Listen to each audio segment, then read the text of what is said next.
It's all happening, Mick. It's all happening. There we go.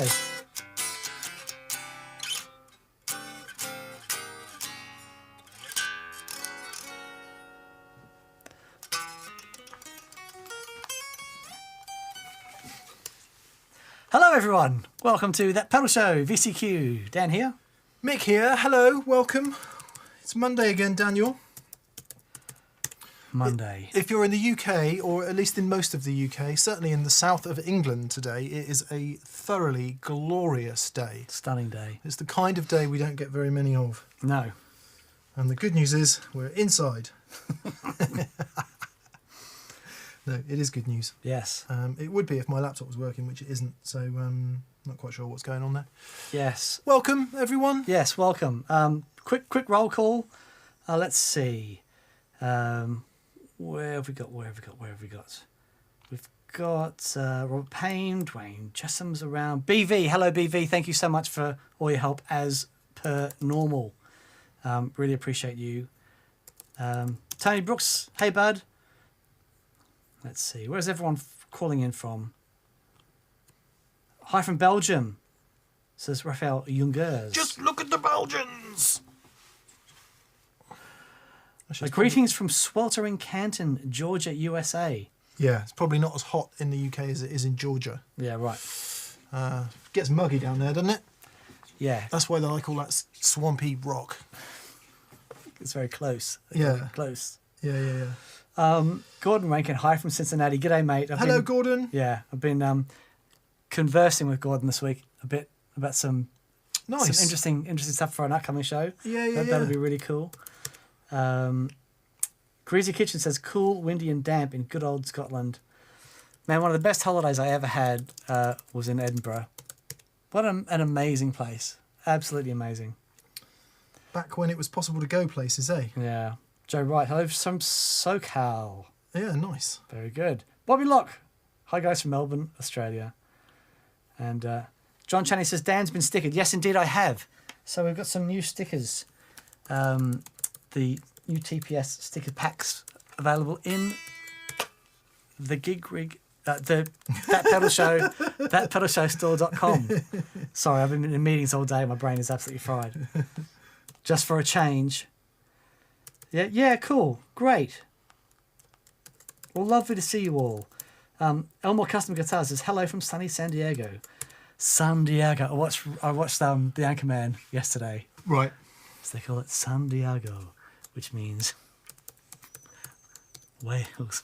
Anyway, I love that show. I'm in a glass case of emotion. Right.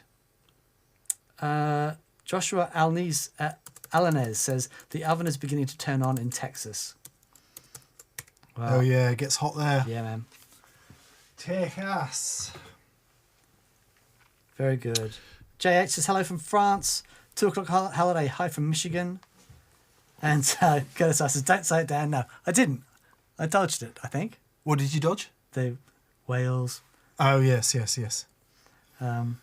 It's a medical term. Anyway. Right. How you going?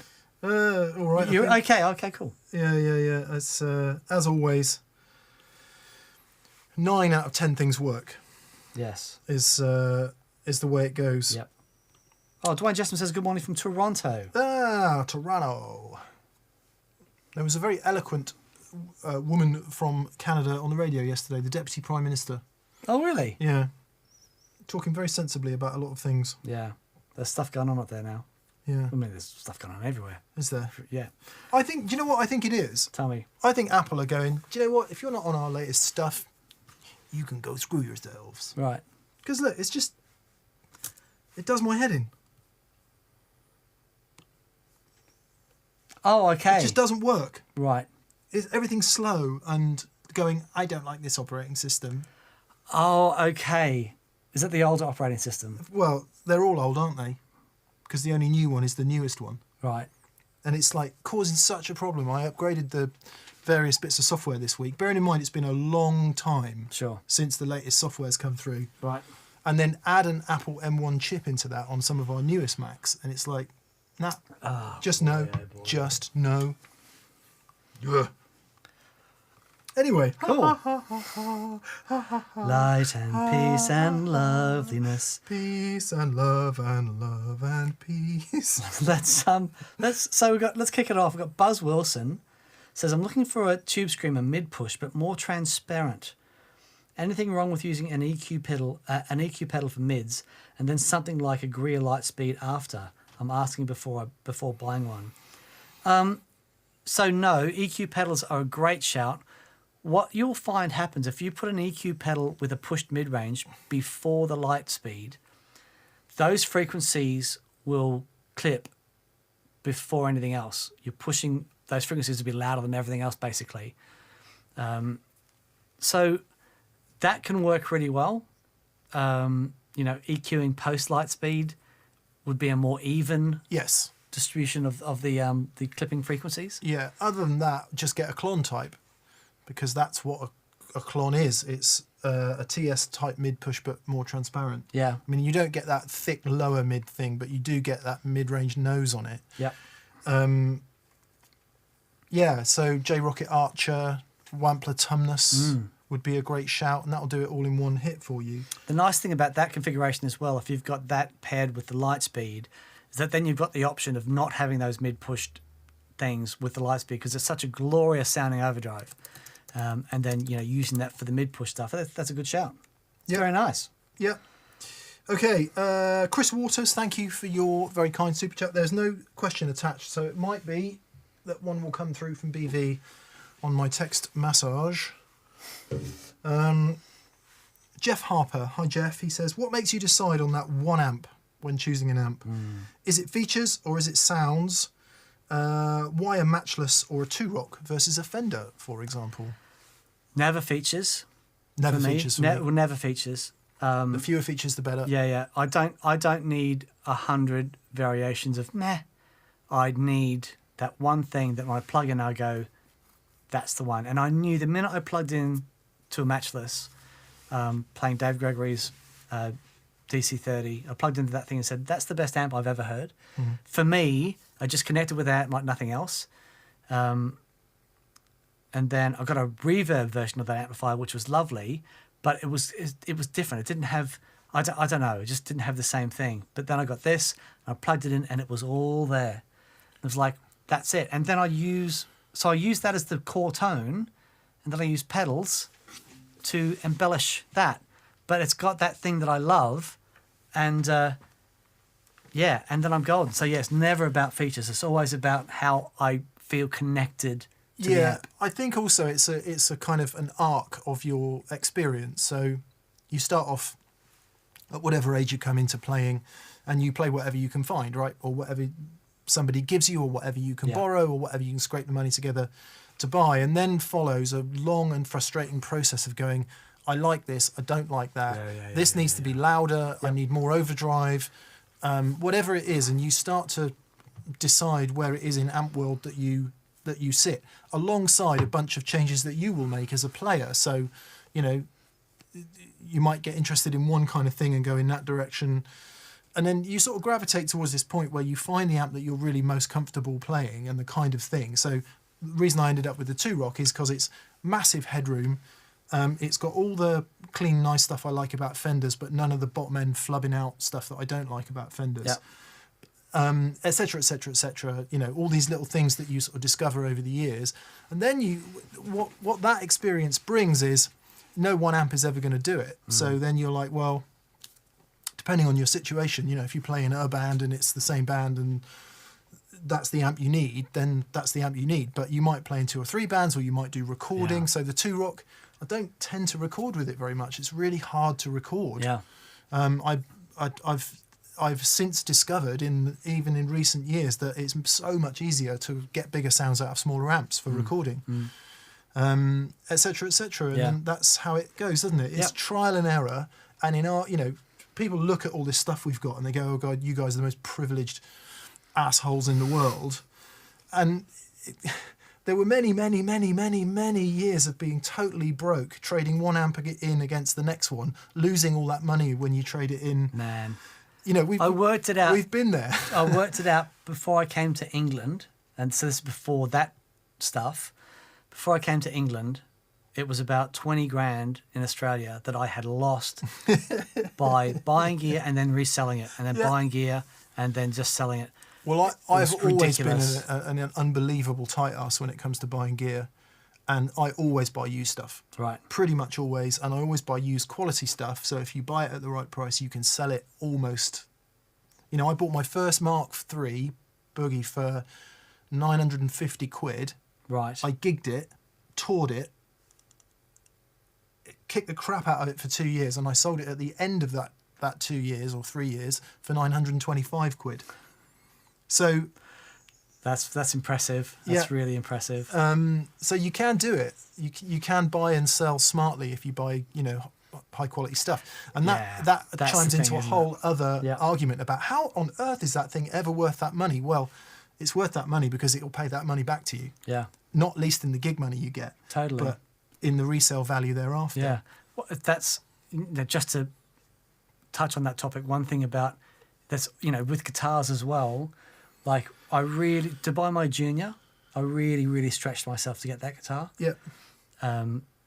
But it will always be worth at least that. Yeah. You know? Yeah, it's so true. It's so true. Honestly, darling, it's not a new guitar, it's an investment. Well, I mean, to be honest, that's exactly the conversation that Catherine and I had about if and when I ever buy a vintage Strat. Yeah.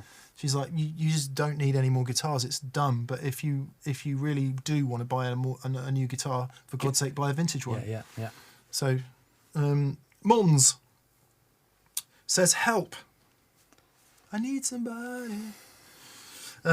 I've noticed that my ThorpyFX Camouflage clips when using humbuckers and my Echoplex preamp. I'm running it wet dry, Tumnus, then Echoplex, then Radial Twin City Splitter Camouflage. How can I solve this? Interesting. I haven't noticed that yet, but I tend to have you. That's a really good question. I'll probably best person to answer that's Thorpy, and yeah, I might send him a text actually, and see what he says. Is there an input gain trim on it? I don't know, but I'll find out. Yes, while he's doing that, next question is from Bobbler42. Hello, mate. Good to hear from you as always. Folks, now I've got the bottle rocket. So he was talking about a metal bottle rocket, or I think maybe a V-twin if I'm remembering straight there. Struggling to find a 12-volt AC power supply for it. I don't think Dan makes one. Nor VL PPM, whoever that is, had to go to a third party. Is it DC, AC, and is there a switch? So let's see, user manual. Surely it would be DC, wouldn't it? Sorry, mate. What pedal is it? Mesa Bottle Rocket. Mesa Bottle Rocket. Is it Valve Overdrive? Yeah. It could be either. So it should say on it what it is. Yeah, if you go into the tech spec. Yeah, I've just gone the manual and it's not in there. Really? We Google, so you don't have to. Well, to be fair, this might be the source of your problem. Surely it should say on it what it is. Okay, let's see. Yeah, so one of the things with Valve things. Oh, Thorpy's calling. Get him on. Hey, bud, how you doing? Dan's on the phone. No, we're actually doing the live stream now. Hang on. Say hello, Thorpy. But don't say F or B. Yeah, okay. Hey everyone, how you doing? Hello, mate. You all right? Yeah, I'm not too bad, mate. Not too bad. Just a bit tired. Newborn and all that. Oh, yes. Congratulations. Yeah. How's it all going? Yeah, all right. It's a really little Thorpy's in 9 months, so kids and 2 new pedals. Well, a red beard and a Thorpy. Well done, mate. That's awesome. Do we have a name, Thorpy? Yeah, Alfred George Thorpe. Alfred George Thorpe. Legend. Oh, That's really cool. what a It's a dude. bit strong, isn't it? No, that's a strong name game. That It's one. destined for a life in great British manufacturing, I think. I hope so. Do you want me to answer the question to the guys on the live stream? Yeah. Let me. Okay, so very much like the C1 and very much like the Electro Mistress, we went for that vintage sound. So what we're running the circuit is essentially flat out. Right. So no compander, so Right. nothing to bring the level down. Yes. And we also add a little bit of clipping in the circuit to add sort of harmonics. Yes. That isn't what the guy's mentioning. I think basically when a humbucker or a very hot P90, the initial attack is actually over 2 volts. Yep. When you get it on the scope. And you couple that with a booster, as that actual transient in that frequency, and it's usually the top E, i.e. the thick E, it will clip BBD. Right. Just like on CE1, Yeah. just like on the Electric Mistress. Yeah. We are limited in this day and age for analog pedals on what BBDs we can buy. So Sure. our Yeah. choices are choke it down, and then we have a less interesting pedal, Yeah. or run it flat out, and essentially, if you're running such a level into it, it will clip occasionally. Okay. It's Sophie's choice, really. But, we went with Go Vintage. Yeah. But we think we've got a better sounding pedal off the back of it. Sure. On the flip side, Yeah. hot pickups will clip it. Yeah. Sure. Yeah. Cool, man. Okay. Thank you, buddy. Cheers, Thorpy. No worries. Sorry to disturb you. No. Appreciate it, mate. Literally couldn't be better, mate. Yeah, it's awesome. All right. All right, bud. Take it easy. Try and get some sleep. All right, mate. Will do. See you, bud. Bye. There you go, straight from the Thorpy's mouth. If you that go. was difficult to understand because of the phone thing, basically what he was saying was the nature of the BBD is that to get an authentic vintage type sound and go with a really authentic analog circuit, yes, it will clip. Yeah. So you need to tame it down a bit. So one of the things you could try, and this is the way Dan likes to run his, I believe anyway, is run it before overdrive. Yeah. So run it before the booster so that you're not hammering it quite so hard.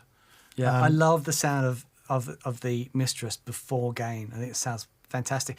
It integrates all of that the flanginess into the gain. It sort of becomes more part of the sound. It sounds less effecty and more tony. Yeah. So yeah, give that a go. You could always, if it was becoming a distracting, you could reduce the gain before it and then increase it after it. That gets a bit messy. Yeah. Yeah. But just try it first in chain. Yeah. There we go. There you go. Arbor Terror says, hey guys, have you ever compared a 1987 XL with a 1987 X from the 90s? Thoughts, points of view. So, I keep pointing to it, it's not there. Our Marshall 50 watt Plexi is a 1987 XL, and I think XL means it has an effects loop. So does it sound different from the previous models that don't have the effects loop? I've never actually compared them, but the answer is yes, it will definitely sound different. Now, you can take that circuit out, I believe, of the XL, but if you add another amplification and recovery stage in anywhere in an amp, or if you add reverb into an amp that doesn't otherwise have it, any single change to that circuit will have an effect. Can't say if it's good or bad or otherwise.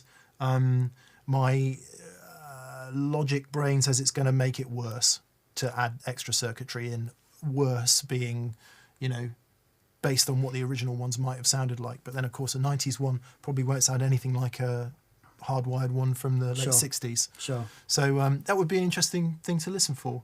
And that amp is so raw and so straight up that even something like very different, very small differences in preamp tubes can make all the difference. Totally. So it's such a wide open thing anyway. I wonder if it's hard to draw generalizations about it. We like the sound of ours anyway. It's got Yeah. it's got a loop, and we like the sound of it. Sounds so great. That's all right. Yeah. That's all right. That's all right. That's all right, mate. Geezer. Mark Effect says, good afternoon from Clearwater, Florida. Hello. Back to you, Bobbler42. I've just had a look at the back of the bottle rocket. It says 12 volt AC, Right. 1 amp. So given that it's AC, that means you don't have a centre or positive, right, or negative. Is that right? You've got alternating current going between a positive. You've got a So you don't have to so- worry if it's centre or negative or centre positive. no. You've got it's alternating between whether it's plus or minus 6 volts, Yeah. or you've got 0 volts to 12 volts, whatever. It's AC. Yeah. So yeah, it'll be So you need to find a 12 volt AC that will do 1 amp. yeah. And does it matter if it's a switching one, Dan? Good switching ones are fine. Yeah. The power supply that came with it probably would have been a switching one. Do you do a 12 volt AC thing? No. No. So there you go. Amazon is full of such things. Yeah. Uh, I mean, I would get hold of Mesa Boogie and ask what they suggest to run it with. by the throat. Say, oi! Actually, to be fair, I don't know about now, they're owned by Gibson, but before that, Mesa's, that's right, I forgot Mesa's about that. customer service was off the charts good. Yeah. So It'd be really interesting if you do contact them and ask them a question about the new supply. Let us know how you go. Simon had to contact them recently because of the static problem on his, Yes. and he said they were excellent. They didn't know the Brilliant. answer, but they were excellent. Right. G, hello G. Here's a vlog request for beginners. Good tone basics to help develop our ear for tone and the ability to dial it in. You would have to assume the person only has an average amp and cheap pedals. That is a really good idea. It would be a challenge for us to do it without resorting to just generalizations. There's a lot of common sense in what you're talking about. And the problem with common sense is that we assume that anybody's got it. I was thinking about this the other day. It's with loads of questions on certain radio programs I'm listening to. Yes. You can't listen to it with any amount of logic and reason. No, logic doesn't come into it, does No. it? I'm reading a book on logic at the moment, Daniel. Right. It's quite interesting. Not code. No. Logic, as it relates to mathematics and Yes. yeah. We've got coming up we're not going to call it beginners week because it's a bit condescending, but we might call it, I don't know. Beginner 7 days. Yeah. Where we've done a bunch of short form videos that deal with really common questions in a absolute no filler, all killer format. So it's pure information. Obviously, all you lot, regular, awesome TPS audience will hate it because there's no gags or any sort of fun whatsoever. But it is great information for people hitting pedals for the first time. So it might be that some of this information is in that, G. Yeah. But it's a really good idea. It's a good idea. It requires some contemplation about how to get it across. Believe me, we want to bring more people into this experience. Yeah. It's a great thing to do, but it's surprisingly hard. Well, we had a sort of realization just recently, and it's not, again, if talking about common sense, this isn't new information. We've known it since day one of that pedal show, but we've been putting out videos recently, like an hour long, hour and a half. The Strat one on Friday is a great example. Dan's like, what do you think of the show? And I'm like, yeah, it's all right, but it's absolutely useless for anyone new coming into wanting to know about Strats. There's absolutely no entry point Right. for anyone. So a lot of our videos are a bit like that. We assume a certain level of knowledge and then fight for your life after that. And what person in their right mind is going to fight through an hour and a half video Yeah. trying to find the answer to a question they don't even know what the question is? Sure. So That's very true. We're going to try. We're going to do that. It won't replace the normal stuff that we do, but it will be in addition to it. So hopefully we can encourage more people to enjoy this thing. Yeah. That's the main Yeah, motivation, totally. isn't it? Yeah, totally. And Bobbler42 again. Secondly, is a pedal board still a pedal board if it's in rack drawers? I'm envisioning saving floor space and my knackered back and knees.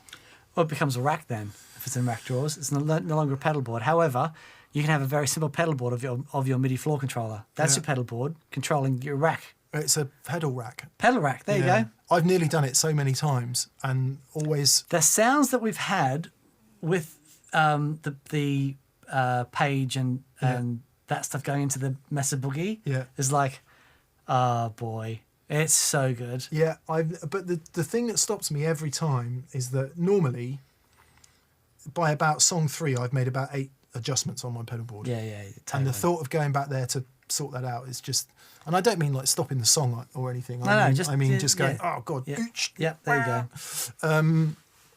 And the thought of it being back there out the way is a problem. Mm-hmm.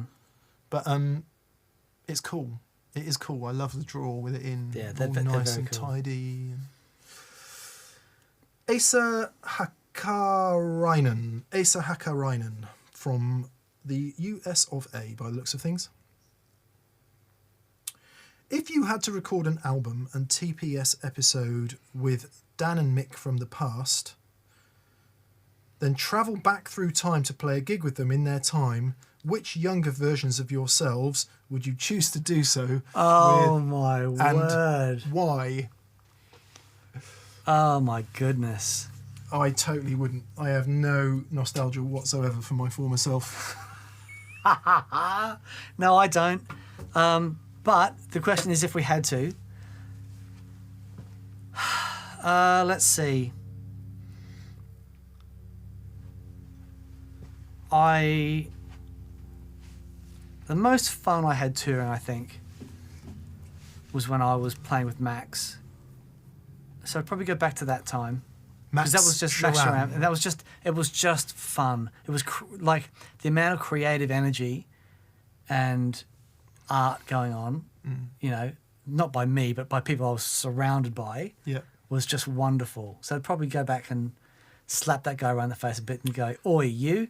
That's what I would like to do. Learn to count in time. This is how a triplet goes. Yeah. You numbskull. That's what I would like to do, is go back and tell myself that there was just a few pieces of this jigsaw you're either missing or willfully avoiding. And if you just put those pieces of the jigsaw in the place, you could probably make this your career. Yeah. And unfortunately, all that buy shares in Apple. No, but all that knowledge is hard learned, isn't it? The experience is hard learned. It really is. And I would have told myself to spend more time learning the guitar, not being an asshole thinking that playing loud the same thing every night was the right thing to do. I don't regret it. And yet it was the right thing to do. I don't regret it. Yeah, there was a willful abandon involved there because we all thought we were great, didn't we? We didn't have the internet. We didn't know any better. Yeah, exactly. And there is a lot to be said for that. There is great happiness in ignorance, as many citizens of the world are proving. Anyway, moving on. My most creative time was probably... I spent a little bit of time in Cambridge. I lived in Cambridge for a few years, and I hung around with some really great musicians, and I just wasn't smart enough to make it count. And some of those were really, really fantastic musicians. Right. But it was a great growing period nonetheless, and that was certainly the most creative time. Awesome. Yeah. That's funny, isn't it? We've both chosen really creative periods of time. Yeah. Because that's the stuff that matters. Yeah. I feel like it is. I feel like it is. It's still the thing that's been undermined, as it were. Right. I don't mean undermined. I mean not mined enough. Plexico. Hi DNM. Have you experimented with different capacitors on your Strat and Telly? Can you notice treble cut-off between values? Thanks, from Duncan. I have briefly. I found a value that I liked. I cannot remember. Is it 0.22? I'm pretty sure that's it. Because I don't use it that often. I'm going to say you don't really use it. No. However, saying that, on the long bottom, with those pickups, I've found the most amazing sound by the neck pickup rolling off the tone control completely, and then having a lot of gain, and then rolling the volume off, and you get this point where it sounds almost like a synth. Awesome. Oh, man, it's unreal. For those of you not keeping up, Dan has got a custom T-style guitar by Carl Longbottom, which was made ages ago. And Dan has recently had it converted with a Strat Trem. And wide range humbucking pickups. And it is a really, really special guitar. I have bonded with this thing. Yeah. And I'm loving it. Carl will be happy. Hello, Carl. Thank you. I did get your message today, by the way. This is, I've forgotten how much the Strat Trem is, how nice it is. But the difference that the Strat Trem has made to this guitar is just the way it plays and... Well, it's a unique thing now, isn't it? Yeah. It's its own thing. Yeah. That's great. Really lovely. Really cool. I have, as far as Strats go, it's a... As with everything in life, there is no... Everything is balanced. Everything has its equal and exact opposite, so there is no straight benefit without a downside. So in terms of the amount of treble that it rolls off, I like the 022 on a Strat. Right. Because it, for those of you who don't know, the smaller the capacitor value, the higher the point at which it rolls off treble. So what tends to happen is with the old value of 0.1 microfarads, nanofarads. Yeah. So if you're going from think of LMNOP, you got microfarads, nanofarads, and picofarads. So if you're going from if it's 0.022, 0.022 microfarads. Okay. Yeah. That would be 2,200 picofarads. All right, whatever. But 2,200 nanofarads. Yes. Mike. Vintage spec Strats had 0.1 value. Yeah. And then they is changed massive. a little bit after that to 0.047, which is obviously about half of that. And then a lot of people find that just rolls off too much upper mid-range as well. Yeah. But so a good compromise for that is 0.022, and some people go even smaller than that. But what I found is caps have a sound. Yes, they do. The material, yes, they do. So if you change anything about that original value, it starts not sounding like the guitar. For years and years and years, I had 0.022 orange drop in there that Dan gave me in blue, and that worked really well. But I've gone back to the 047 vintage style paper in oil, and actually, to be fair, Ron Ellis sent me some Russian ones that aren't that. Oh, really? They're the can type ones. What were they? What's oil can. That's probably Paper can. not a paper Oil in and oil. paper can. Because aren't the paper and oil ones flat, like a little book? I've Anyway. yeah. No, they still be around. They come in. Depends on how they've done the. I'm pretty sure it is paper and oil then. Yeah, because they've got the. It's however they've wound the. Whatever. Come on, brain. Yeah. The good news is caps are cheap and easy to replace. So grab a handful, different values, and have a listen. And what you'll hear is that point where it goes off changes, and the frequencies that it gets rid of changes. Yeah. So, yeah. Aaron, Albus Band, he says, well, Legends, happy Monday. Since I'm about to be yam sack deep in inventory issues, never trust what they say they sent. I'll just say all my love. Thanks, Aaron. Thanks so much for Cheers, being with buddy. us. Thank you, mate. Yam sack is a Greg Koch-ism, just in case you were wondering. Jacob Bartelt. Hi, Jacob. Hey, Jacob. Nice to hear from you. He says, glorious Strat show. I definitely need to do some bridge changes. I'm currently struggling with my maple fretboard. Any tips for it to be less sticky? Bigger frets. Yeah, right. Like off the fretboard. Number one. Yeah. Number two, you could go at it with some Quado grade wire wool, but you've got to be careful of the frets because then you need to polish them afterwards. It's a real sod with lacquered maple fingerboards, and some people have no problem with it at all. I've never, ever, ever been able to play them, and I've always got the maple board Strat, gone, I can't play this, and sold it again. I even took all the finish off my Eric Johnson Strat, and I still couldn't blooming play it. So if you are that kind of player that I am, do you know what? It'd be interesting to play one now, since I've modified my technique a bit. Okay. Because I'm not such a gripper anymore. Sure. And I wonder if those people who don't kind of, hammer the fretboard with Stevie Ray type idiocy, whether it might be a bit easier. But bigger frets will definitely help because it will raise the string further off the fingerboard, so not so much of your flesh is in contact with the board. Other than that, there are various satinizing things that you can do that may employ any combination of really fine sandpaper, 4.0 grade wire wool, teacup, that sort of stuff. But if you've never done anything like that, definitely have it done by someone who knows what they're doing. Yeah. Because you could wreck the guitar. Yeah. Mr. Tickle, thank you very much, mate. That's very kind. He was paying me a compliment. We've got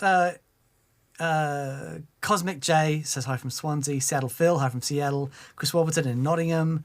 Magnus Gilbradson from Oslo. Hello, Magnus. Yes, Sasha Fury from Winnipeg. JC from Sacramento, CA. Amori Penna from Mexico City. Have you been to Mexico? Nope. I'd love to go to Mexico. Yep. The Cope 81, Arkansas. Hello from Tacoma, Washington. Had someone from Belarus as well before. I didn't catch the name, but yeah. Arkansas. Be great to be from Arkansas, wouldn't it? Because you could write songs about being from Arkansas. Where can you write songs from being from? Well, I can't really write songs from being from Dorset. Yes, you can. It would have to be a folk song and involve cream teas and things like that. Oh, boy. Yeah, it's not quite being from Little Rock or... Doug Floyd says, howdy from Tucson. It's at 110 degrees today. Tucson. I know, it's the best, right? You know, anybody going to San Antonio, Phoenix, Arizona? You can't sing Is Anyone Going to Swindon Town Centre or, you know, Middlemarsh, Dorset. Can you? You just can't. No, you can't. I mean, you can, but it'd be a really sad song. No. Are you going to Hartlepool? Be sure to bring a raincoat and, I don't know, a bat.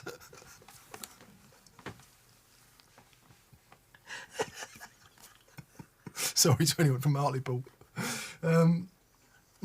Anyway, Jacob Bartelt continues and says, if you can't afford the unattainable 60 Strat, hello, what would you buy? Is there a difference between 60s reissue Strats throughout the years? Yes, massive difference.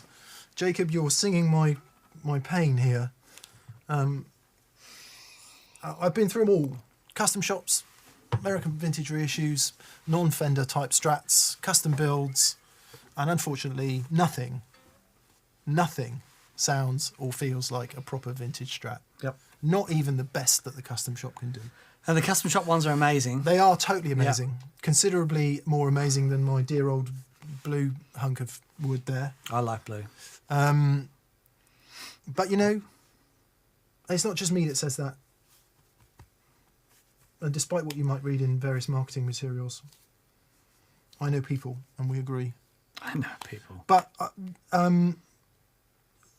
the important qualifier there is we are talking nano differences. Yeah, yeah. And I think if you're talking bang for buck, right, you can go a blooming long way with a Vintera Road Worn. Yeah, sure. Decent set of pickups. I mean, who knows? I haven't heard the pickups in the Vintera Road Worn, but you know, what's that? Sub-$1,000 guitar. Few little upgrades. Even if you feel like it's necessary, play that guitar and play it a lot and bond with it, and you're like within 1% of a decent vintage Strat. Yeah. You go up from there, get a decent custom shop Strat. You might be within, like, you know, these are arbitrary numbers. You might be within 0.3% of a decent vintage Strat. Yeah. We're not talking like Massive. it's nowhere near chasm. it. Yeah. But Dan, it's true, isn't it? Whenever we've had the 61 in here, it's clearly the best sounding guitar in the room by a margin. It totally is. Herschel T says hello from South Mississippi. Hello. Matthew Monk says good afternoon from the Forest of Dean. And Eric Cooper says hi from Illinois. It's my 41st birthday today. Good on you. G'day, Eric. mate. It is literally all downhill from here, mate. Yeah. I enjoyed my 40s. I am enjoying my 40s more than any other decade. Yeah. By some margin. Yeah, loving my 40s. Yeah. Clinging on to my 30s was 40s. Awful. Just literally awful from start to finish. 30s was hard work. Oh, man. It's like, it's the time when, you know, I'll be a bit sexist here, but it's a time when you've got to decide if you're going to be a grown-up or not as a man. Right. And that came hard to me. Right. Yeah. Decided against it then. Whereas you hit 40 and you realise you don't have to be. And hopefully your income's at a point where you really don't have to be.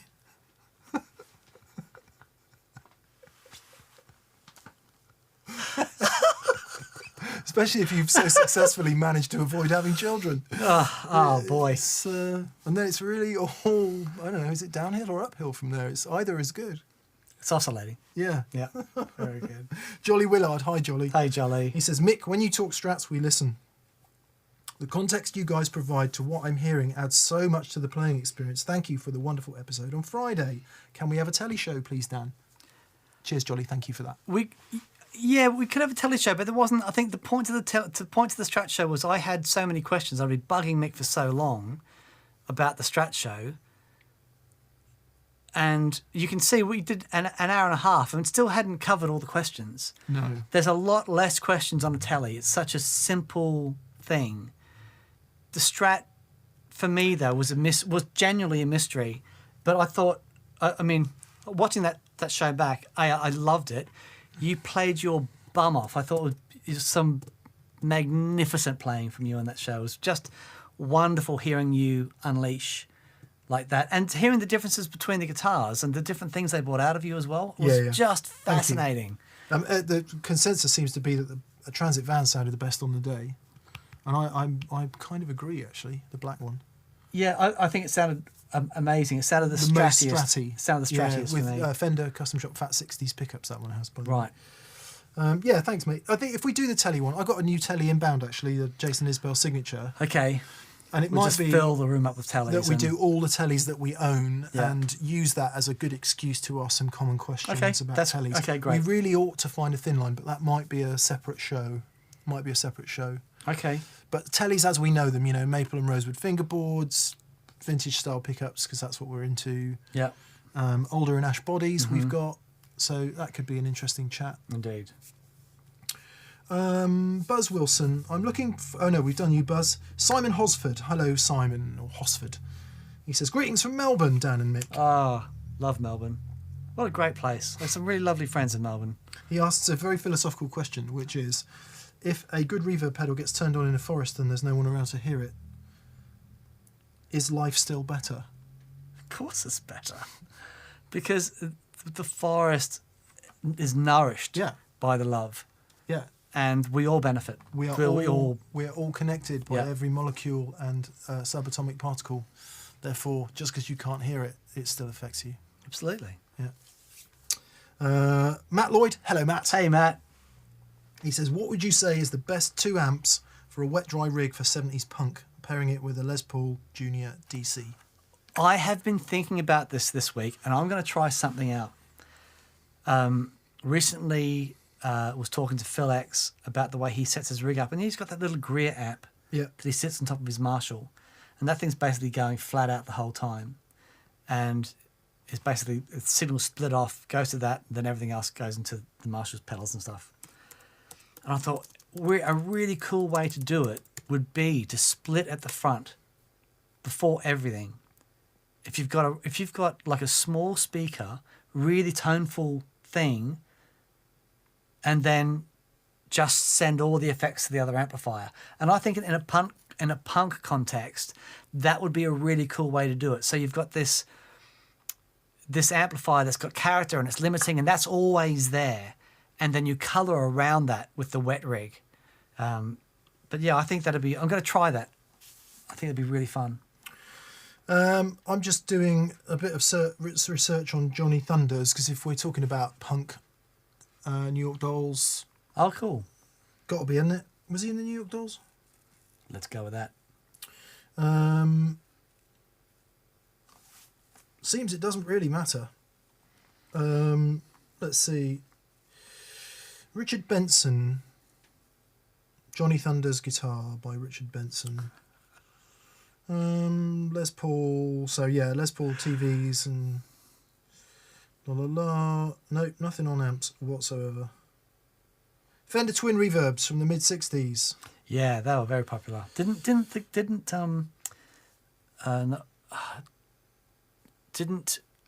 Johnny Rotten and those boys, didn't they steal a bunch of stuff from the Wailers?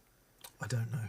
I think the story is that they were on tour and the Wailers were playing, and they stole a bunch of, including an old Fender Twin from them, and that was the basis of one of their sounds. I just hope that it's a marketing story, because they weren't averse to a bit of lies for marketing, weren't they? The Pistols, and Right. Malcolm McLaren. Right.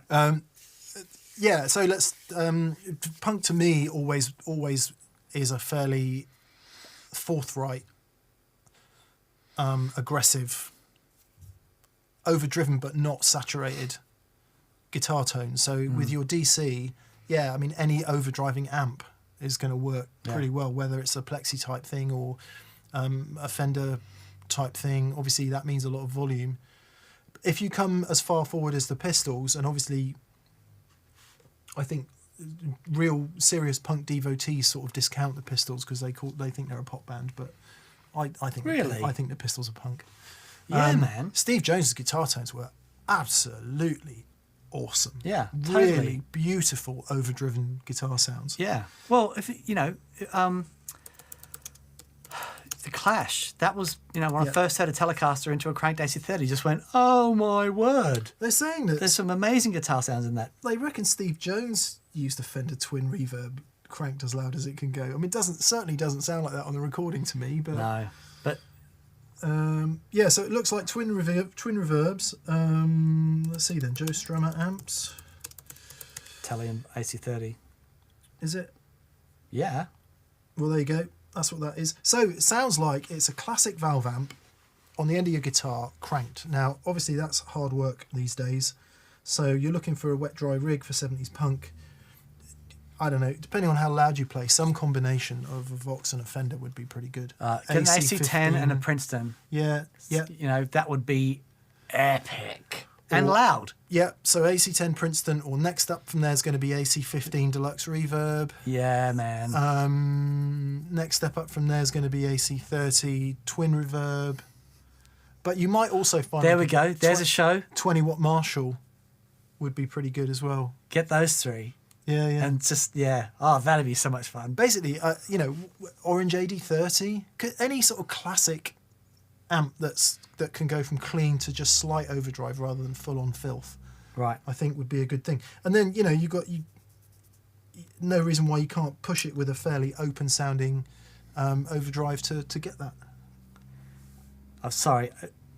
I've just seen Jay Heisman's super chat, and that is epic. That is so epic. Is he further up the list? I think so, yeah. Okay. Jeffrey Raddick says, I've just discovered the sound of a Catlin-bred Formula F5.6 pedal through a clean amp. My God, if this is what a Bassman sounds like, I have to find a way to get one. Wow. I played an old Catlin bred supercharged the other day. I was doing Adrian Utley's rig, and he had this really old, it's the supercharged, like with the leather covering. With leather? With leather. And oh man, it was amazing. Catlin bred had some, you know, 15 or so years ago. I just remember a line of pedals that had come out. The Super Chili Picasso. Yeah. That, man, they had some absolute corkers. That's kind of when they kicked off, wasn't it? Yeah. But that's supercharged, like a really old supercharged. Wow. I remember the much talked about this week, Coda Music, I think, was one of the first people to bring them in. Interestingly, on the WEM high watt cab, Doug at Coda has done some digging, and the original owner has attested that it was supplied to him direct from High Watt when he was an artist. No way. Wow. Interesting. Very interesting. So, yeah, a couple of other people looked at it and said, yeah, it could well be... Those specific Fane speakers. Well, a lot of people were looking at the cab saying it could be something that they would have done in that time period. And like, God, they must have all been They did. They drunk. had some... I mean, it's a shocker, wasn't it? Yeah. But there are WEM cabs that do that, do look like that. I mean, not to say it didn't sound good. It did really sound good, but yeah.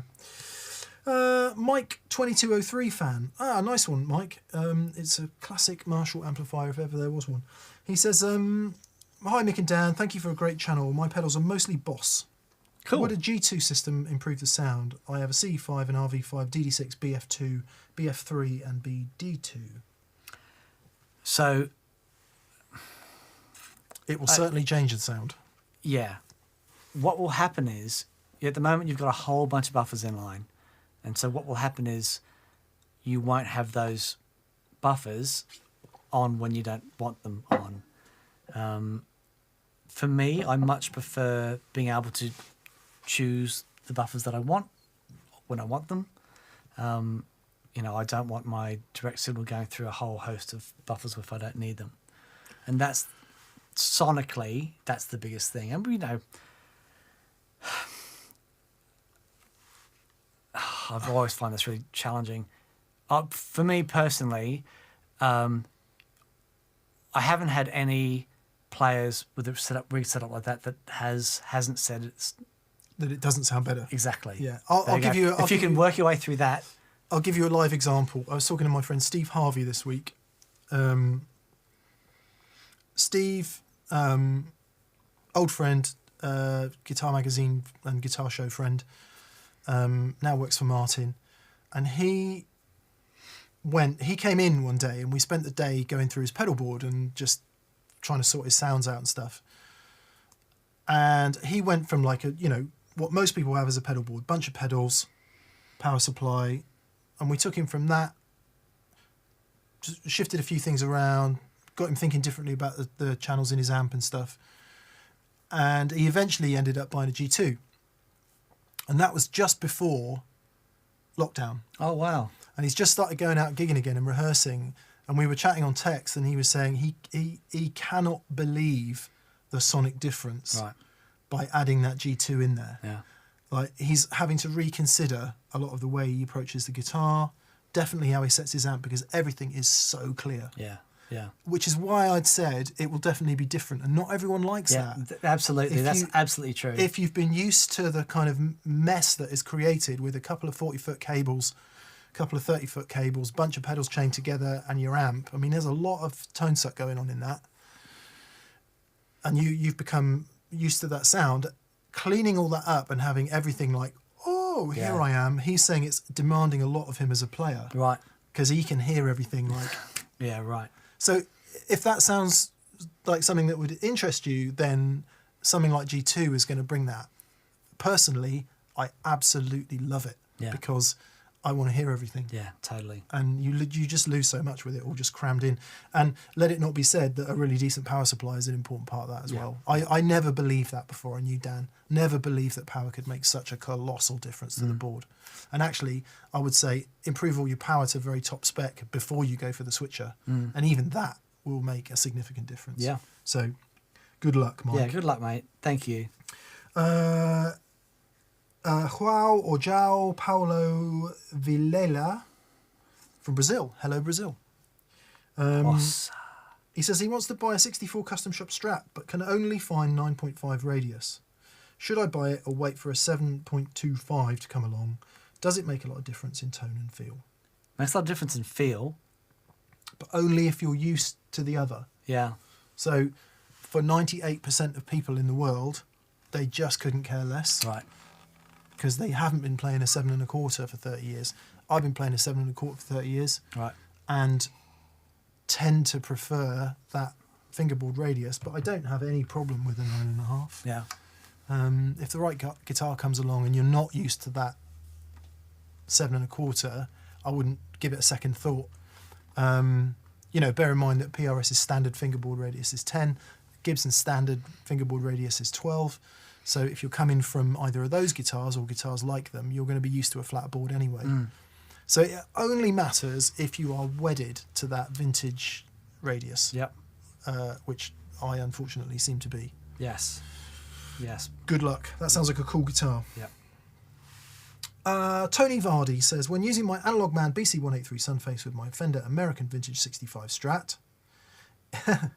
is it normal for the fuzz to clean up at 8 or 9 on the guitar volume knob? Yes, it is. Totally normal. That's what's so brilliant about them. Yeah.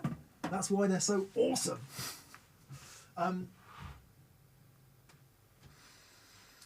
Yeah, it's a function of the input impedance of those transistors. It's amazing. If you don't want it to do that, let's see, you might be able to monkey with the internal resistance thing, turn it down as low as it will go, and crank the fuzz around to 10, and then you might find that goes to sort of 7 or 8 rather than 8 or 9. If you really don't want it, look at a tone bender type fuzz, because they don't clean up anywhere near as well. But yeah, it's absolutely part of the whole deal. It's Yep. what's so great about fuzz faces. Yep. Yep. And strats. You got to think of those fuzzes, those traditional fuzzes, as sort of instruments in their own right. You learn to play them. You know, it's not just, it's the interaction between the guitar and the fuzz, and it's a symbiotic relationship, and it's amazing. And when you find, you know, like the blue fuzz face that Mick uses, it's just got that special thing about it. Whenever Mick puts that on his board, he really understands that relationship and exactly where this goes to get those sounds. It's a very, very special thing. And I think there's a sensitivity that's required, which is why it tends to be the guitar player that's a little bit further down the road that, you know, gets to get the most out of their fuzzes like that. Yes. Yeah. Yes. Yeah, sorry, I was half listening. No, good. Raphael Freitas, here's a complex question, Dan. You're going to need to get this in your brain. Okay, hang on. Right. Okay.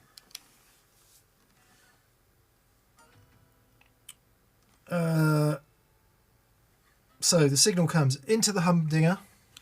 Signal goes directly into the humdinger. Okay. There may be some pedals before the humdinger, but Okay, anyway, all we're right. coming into the humdinger. Yep. We're going out to A and B. Yes. The A. Now I'm guessing this means effects loop send.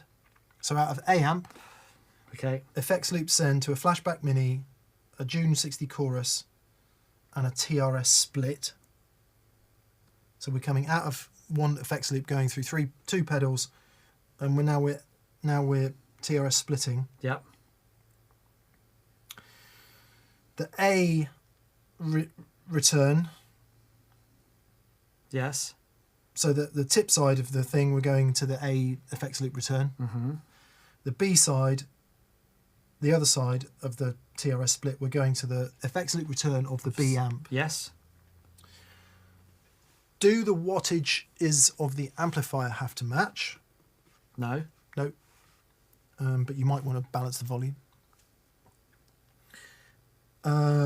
Is the phase flip okay to try, or will it go boom? I mean, you'll get a pop, but it won't go boom. You'll be fine. And also bear in mind that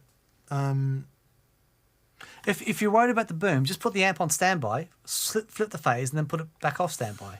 but you've got a problem, because if you're going out of the humdinger AB into the two amps, that will give you your phase relationship correctly between the two amps.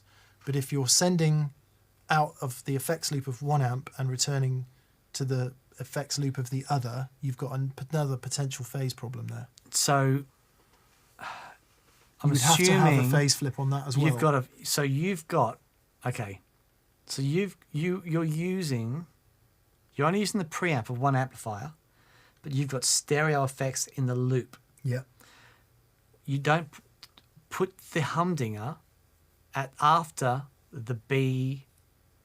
So you've got the A going to the main amplifier.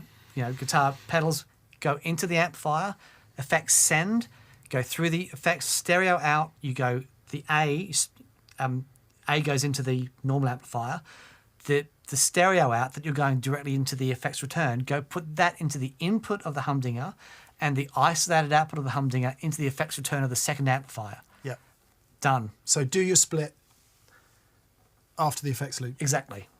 That's where that'll work. Yeah. Is that how Andy Timmins does it? Yes. There we go. Daniel Ineichen from Switzerland has super chatted, but has not got a question. We'll see if one comes in. Okay, in any case, Bev, thank you for this. He says, Chris Waters, we missed the super chat from last week. Chris. He says, message last week about a new semi-hollow. Went for an Eastman T64, fully hollow with P90s and no Bigsby. What's the first riff I should play?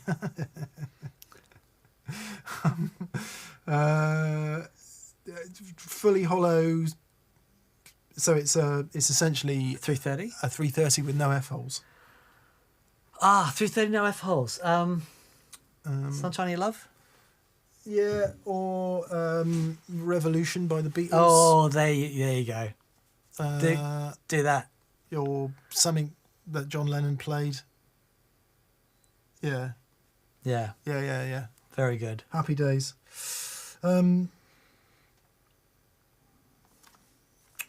Paul Matulovic says, "Afternoon, gents. Wondering if Mick ever tried out the Flower Pedals Geranium, as he said he wished to when reviewing the Dandelion Trem. Didn't realise until recently that he is a Pennsylvania native, the next county over. Dandelion Effects, that is. Do you know what? I never have tried it. I should. Okay. Yes, I totally should. Very good. And thanks for your kindness, Paul. Yeah, certainly the Dandelion Trem is really, really good. They're not massively well-known flower pedals, but they are very nicely made. Yeah. They're great. Yeah, I should try it. It's tough, you know. It's really tough. We've got so many overdrive pedals. Yeah, it's really tough. We'll deal with it, though. Don't worry. Isaac Morris says, "I'm glad to hear that Aoife O'Donovan and Sarah Jarosz are being heard across the sea. I was lucky enough to see them live when they were in I'm With Her, with Punch Brothers and Julian Lage, all performing around a single mic." Oh, show. stop it. Are you kidding? That's real music, that is. Wow. That's real music, that is. Yeah, Aoife O'Donovan and Sarah Jarosz, if you didn't get those two names, just two utterly fantastic singer-songwriters. But when we go to Nashville, it'll have to be at a time when we can go and see some of that stuff. Yeah. Because, I mean, I'd love... We'd probably need to go to Austin, but anyway. What? Won't be happening in Nashville? Yeah, maybe it will be happening in Nashville. I don't know. I haven't been to Nashville for a long time, but maybe it's eased up a little bit. Oh, really? Okay, Well, it's fascinating. just, Nashville, every time I've been to Nashville, it's all really squeaky country. Oh, okay. And I'm sure that's not true. I'm sure it's not true because so many of our really great friends playing lovely alternative music live in Nashville. So, right. Yeah. Okay. Yeah. You can't. How dare you generalise about music, the greatest music city in the world? I apologise for my slight on Nashville. Yes, Dan, I agree.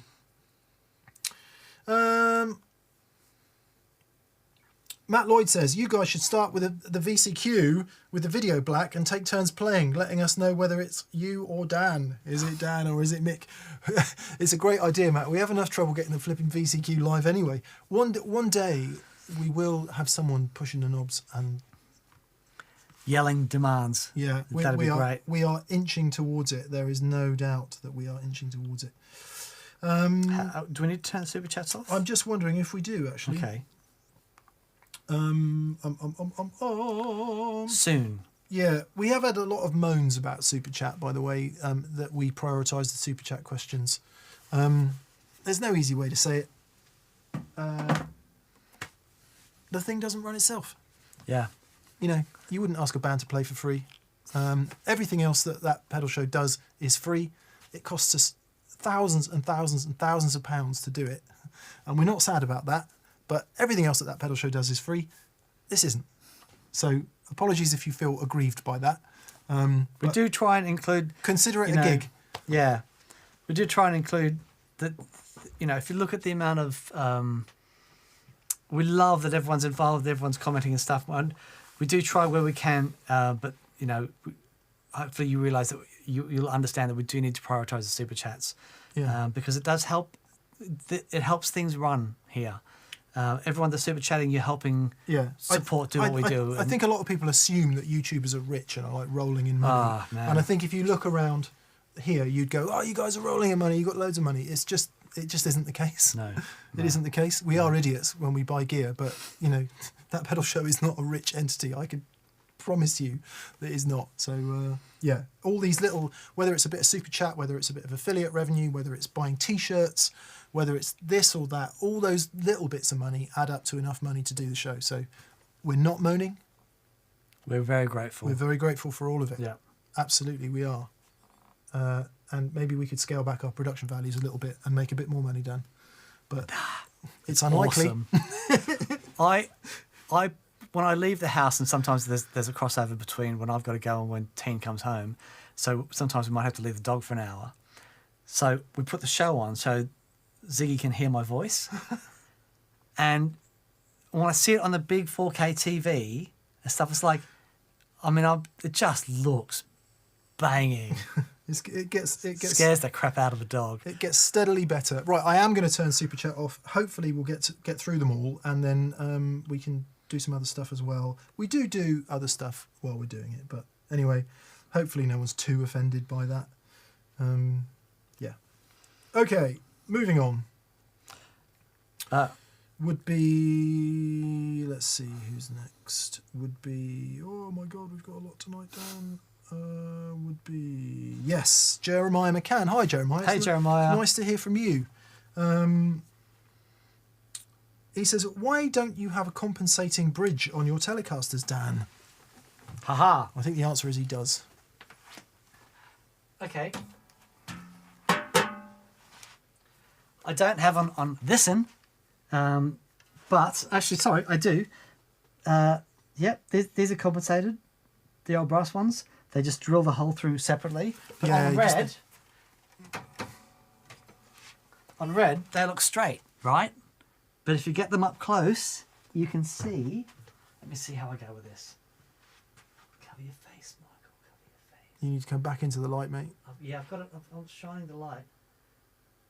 There's a certain kind of light. Can you see how the brake angle over the saddles is in a different position? So these are some titanium ones that I've had in this guitar forever. The best sounding saddles on red were the original screw ones that came with it, which the same ones that are in my 65. The titanium ones were a close second. But what would happen, right?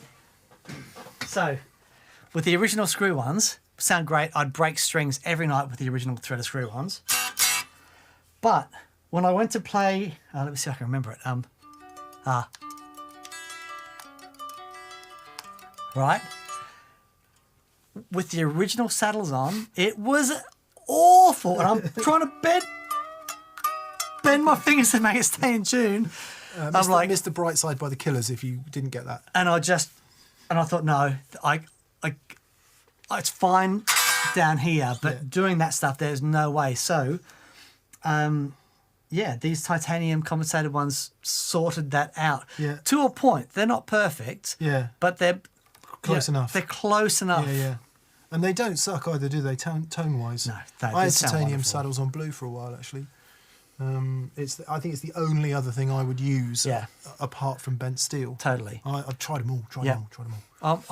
I've opened up a drawer the other day, and I must have had 30 different sets of saddles that I've tried on this guitar. Yeah. Because the sound of the threaded steel was just, it was so cool. And there was just too much of a difference. Yeah. And so, but when I found this, it's like, okay, this is really close. That'll do. That'll do, Peg. Marcus Flores. Hello, Marcus. He says, hey guys, love the last episode about Strats. I learned so much about using the volume on the guitar and letting the amp and pedals do the work. Yeah. Definitely going to work more on that. Thanks, guys. Yeah. I love that. When you got me, you said, now, play lighter, just breathe, calm down. I'm like, okay. And it was like such an eye-opening moment that I've been doing that ever since, just trying to relax and let the stuff do the work. But I'm so used to just hammering it out. Yeah. But it doesn't work on the Strat. No, it doesn't. There's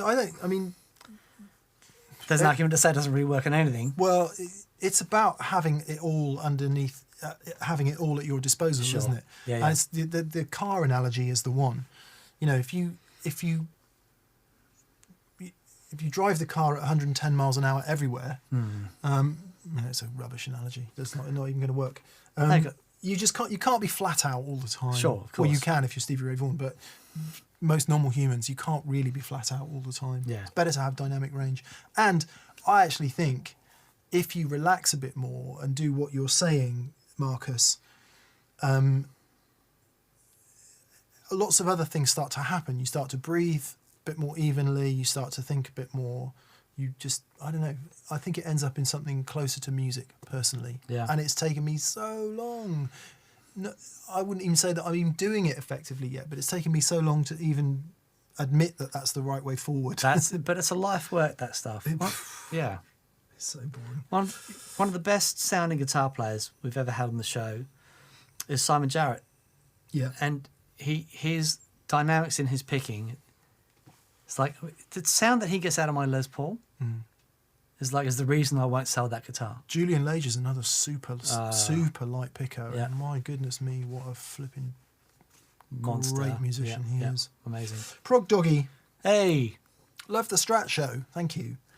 Thanks so much for doing it. And Dan, I got my QMX10 delivered to Canada within 3 days of ordering, and I love it. You guys are truly legends. oh, thank you, mate. That's wonderful. Cheers, buddy.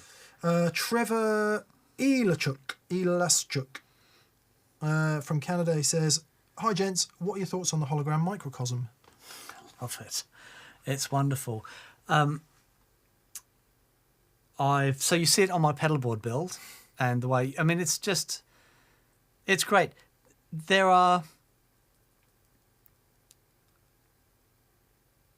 it works really well if that's the sort of thing if those sorts of sounds that you want to create.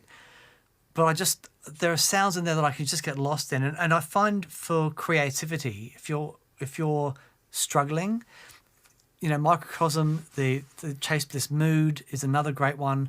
Those sort of granular delays, they're so much fun, and they can just lead you down a different path. And sometimes that's all you need.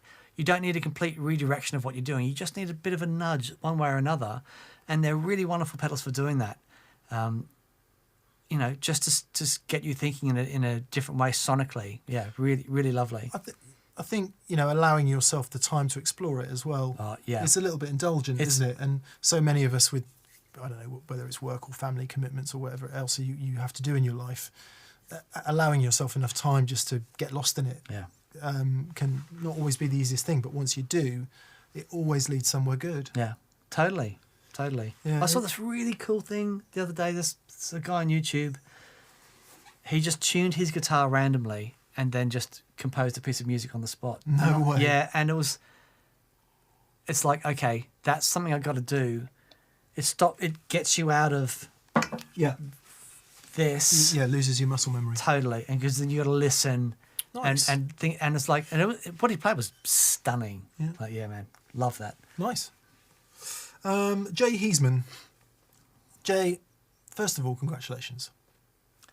This is the one I was telling you about. This is the best one ever. He says, I found a good use for the pocket on the TPS Pocket T for hiding an engagement ring. And luckily, she said yes. Congratulations, mate. That's wonderful. Well done, Jay. Yeah, well done, mate. Oh, just awesome. To you both. That's amazing. And, that a TPS Pocket T could have been employed in your marriage proposal is humbling for both of us, isn't it, Daniel? That's just unreal. Nice. That's just I'm unreal. actually tearing up a bit. Anyway, he says more prosaically, if you could only ever listen to one album again, what would it be? Jeff Buckley, Grace. Yep. I was going to say Jason Isbell, Southeastern. Oh. Because Dan chose Grace, but it's probably Grace. Yeah. It's close between that and OK Computer, but Grace, oh, man. Still, to this day, I put it on and it's just so achingly beautiful. Yeah. Yeah. What a watershed moment. Yeah. Changed everything for me, that album. Yeah. It was amazing. Yep. Or Red by Taylor Swift. Very good. Actually, I think it's like Red by King Crimson. I was going to go, yeah, man. No, Red by Taylor Swift. I can't even remember what it's called. Maren Morris's first record. I've been listening to that on repeat. Right. Just awesome. If I could... But Grace by Jeff Buckley. Yeah. Together Alone, Crowded House is right up there as well. Anyway, but it'd have to be. Justin Baylog. Hello, Justin. Hey, Justin. He says, Legends, I'm out of loops for my volume pedal. What are your thoughts about an always-on volume pedal? I'm looking at an Analog Man Buffered Mod VP. Thanks. So, I mean, really good. The buffered volume pedal will mean that you'll have a buffer at the start of your signal chain, which is great. Unless you put it at the end. Unless you put it at the... Yeah, depending on where you want it.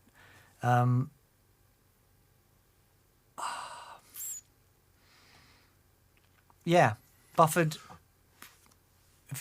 Anything by Analog Man is going to be awesome. He's done his homework. True that. So, yeah, I think that's a great idea. Just play with it in the signal path. You might find if you want it controlling your gain levels, then it'll need to be at the front. As in, the instead of using this here, you want to bring back the gain on your overdrive, it'll need to be right at the front. But you might find that you like it after the gain, before the delays and reverbs, which is a really cool thing. Get all your whale sounds and stuff. That acts as more of a master volume. But if you want a master volume, right at the end. right on the end. Yeah. Yeah. And Fun. now, so what are we going to say about that then? If it's at the front and you do want it to control your gains and all the rest of it, you're probably better off with a 250k passive one, aren't you? So it acts like your volume control on your guitar. No, because if it's a 250k, the only way that would work is to get rid of the volume pot on the guitar. But then you've still got to go through the capacitance of the cable. Yeah. Okay. What you want is a really high, if you're going to put it right at the front, a really high input impedance passive one. However, depending on the pedals, it might be that you're using, pedals that have got buffered inputs, Boss pedals and, to be fair, most of them. It's when you get to, really touchy vintage fuzzes and the buffer will change even the sound of some of the standard ones. It will have an effect on them, which is why I like that stuff after the gain stuff. I want I want the coils to see the input of those overdrive pedals. But yeah, just try it. You might plug it in and go, yes, this is a sound that I love. Loads of really great systems are created with that buffer right at the input and sending low impedance signal to all those things. So check it out. Yep. Google whatever Mike Landau uses and do that. There you go. Done. Very few players I've ever heard get such fantastic tones and use a volume pedal. Right. There you go. That might help, or it might not. Davi Bello from Brazil again says 2 stages of gain: Strat, Tube Screamer, Clon, or Strat, Tube Screamer, Blues Breaker. Strat, Tube Screamer, Clon. Both with a clean amp. Or Blues Breaker Clon, for me. But yeah, so Dan would go Blues Breaker Clon. Yeah. I would go Tube Screamer, Blues Breaker, probably. Right. Because what happens, you see it a bit in the Strat video on last Friday. Tube Screamer's got this very aggressive mid-hump, or very pronounced mid-hump, somewhere between 500 and 800 hertz. My son is calling. Zach, if you're watching, I'll see you at home later. I'll give you a call on the way home. And what happens is if you pair that with another mid-boosted pedal, which the Clon essentially is, you get a really strong nose on that. And if you want that sound, that's a really good sound, if you want that real sort of doubling up of mid-frequencies, so it sounds really nasal and honky, can be quite cool. Especially if you had loads of gain on, you get towards that sort of Clapton sound that everyone's going nuts for at the moment because John Mayer's using it. That's that sort of very, especially when you add loads of gain. You see with YouTube, that clip comes out and suddenly YouTube's just full of it. YouTube's just nuts for us. Like, oh, the best one was when, I can't remember which channel it was, but Andy played the bass on it. Andy Demos played the bass on it. Andy Martin played the bass. I can't, please somebody say which one it was. It was really funny. Someone just put a load of noise over the top. Actually, it might have been Demos in the Dark. Oh, okay, right. Or it might even have been Living Room. I think it was Living Room Demos. All right. Did like just crazy noise over the top. Andy comes in, puts this awesome bass down, and someone puts some drums on it. It's really brilliant. Anyway, have a listen to that from the show on Friday. You can hear a Tube Screamer and a more mid-nose thing together, I think, if I'm remembering correctly.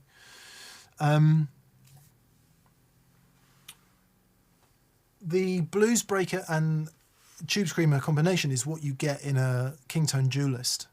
And it's a fantastic combination. Yeah, it really is. It really is. I personally would go for that for versatility. If you weren't choosing the Tube Screamer, I'd go with another overdrive pedal and the Clon for the boost. Right. So, but yeah, okay, so Tube Screamer, Blues Breaker. Yep. Nice. Jason Hogan, thanks again for the Strat buying advice last month. Let it be a Strat equals golden nugget of wisdom. I got an ice blue metallic Vintera 60s and love it to bits. Thanks for the inspiration. That's a cool... I've looked long and hard at that guitar, actually. The Vintera ones are... They've... Really nice looking. Really, really sensible price. And that ice blue metallic is so cool. Is that what the Jazzmaster is as well? No, our Jazz... Well, yeah, our Jazz is the previous version of that. I think, okay, it was called Classic Series before they made it Vintera. Right. Greg Sachs. Hello, Greg. He says, can you expand a bit on headroom in digital modelling amps? On the THR30, for instance, does it change between the different emulations? Yes. Yeah. So headroom is the same in all amps. Doesn't matter if it's digital modelling or analog or valve or solid state. Doesn't matter. Mm-hmm.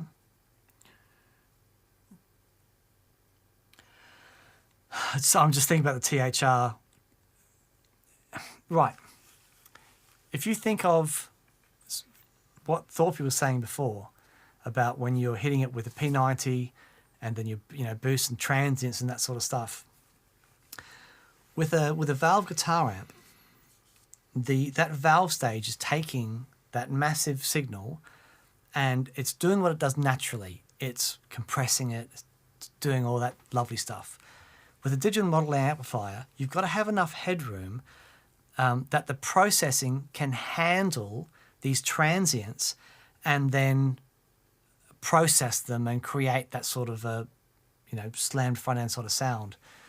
And it's a big ask. So, I think I've had the THR10 for ages, and it's a great thing for messing around at home. But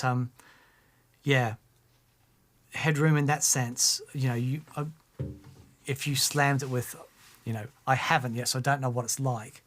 But if you slammed it with something really high output, it'd be really interesting to see what happens with that, that first input stage, because any limiting that it does, sort of outside the, after the outside post AD conversion, there'll be a preamp stage.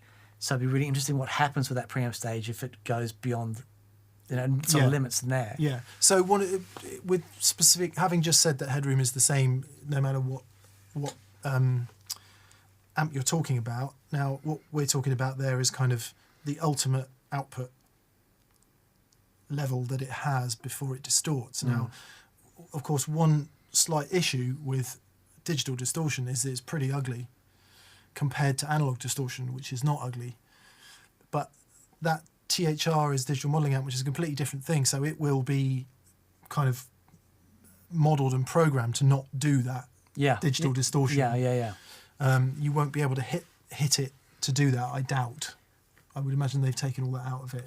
And that's done via filtering and all kinds of other things. Watch this Friday's show. It's going to be called something like How Many Overdrive Pedals is Too Many? Dan, hilariously, managed to squeeze 20, I think, or 19. 19.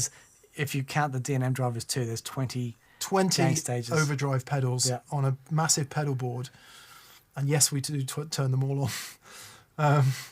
That was great fun.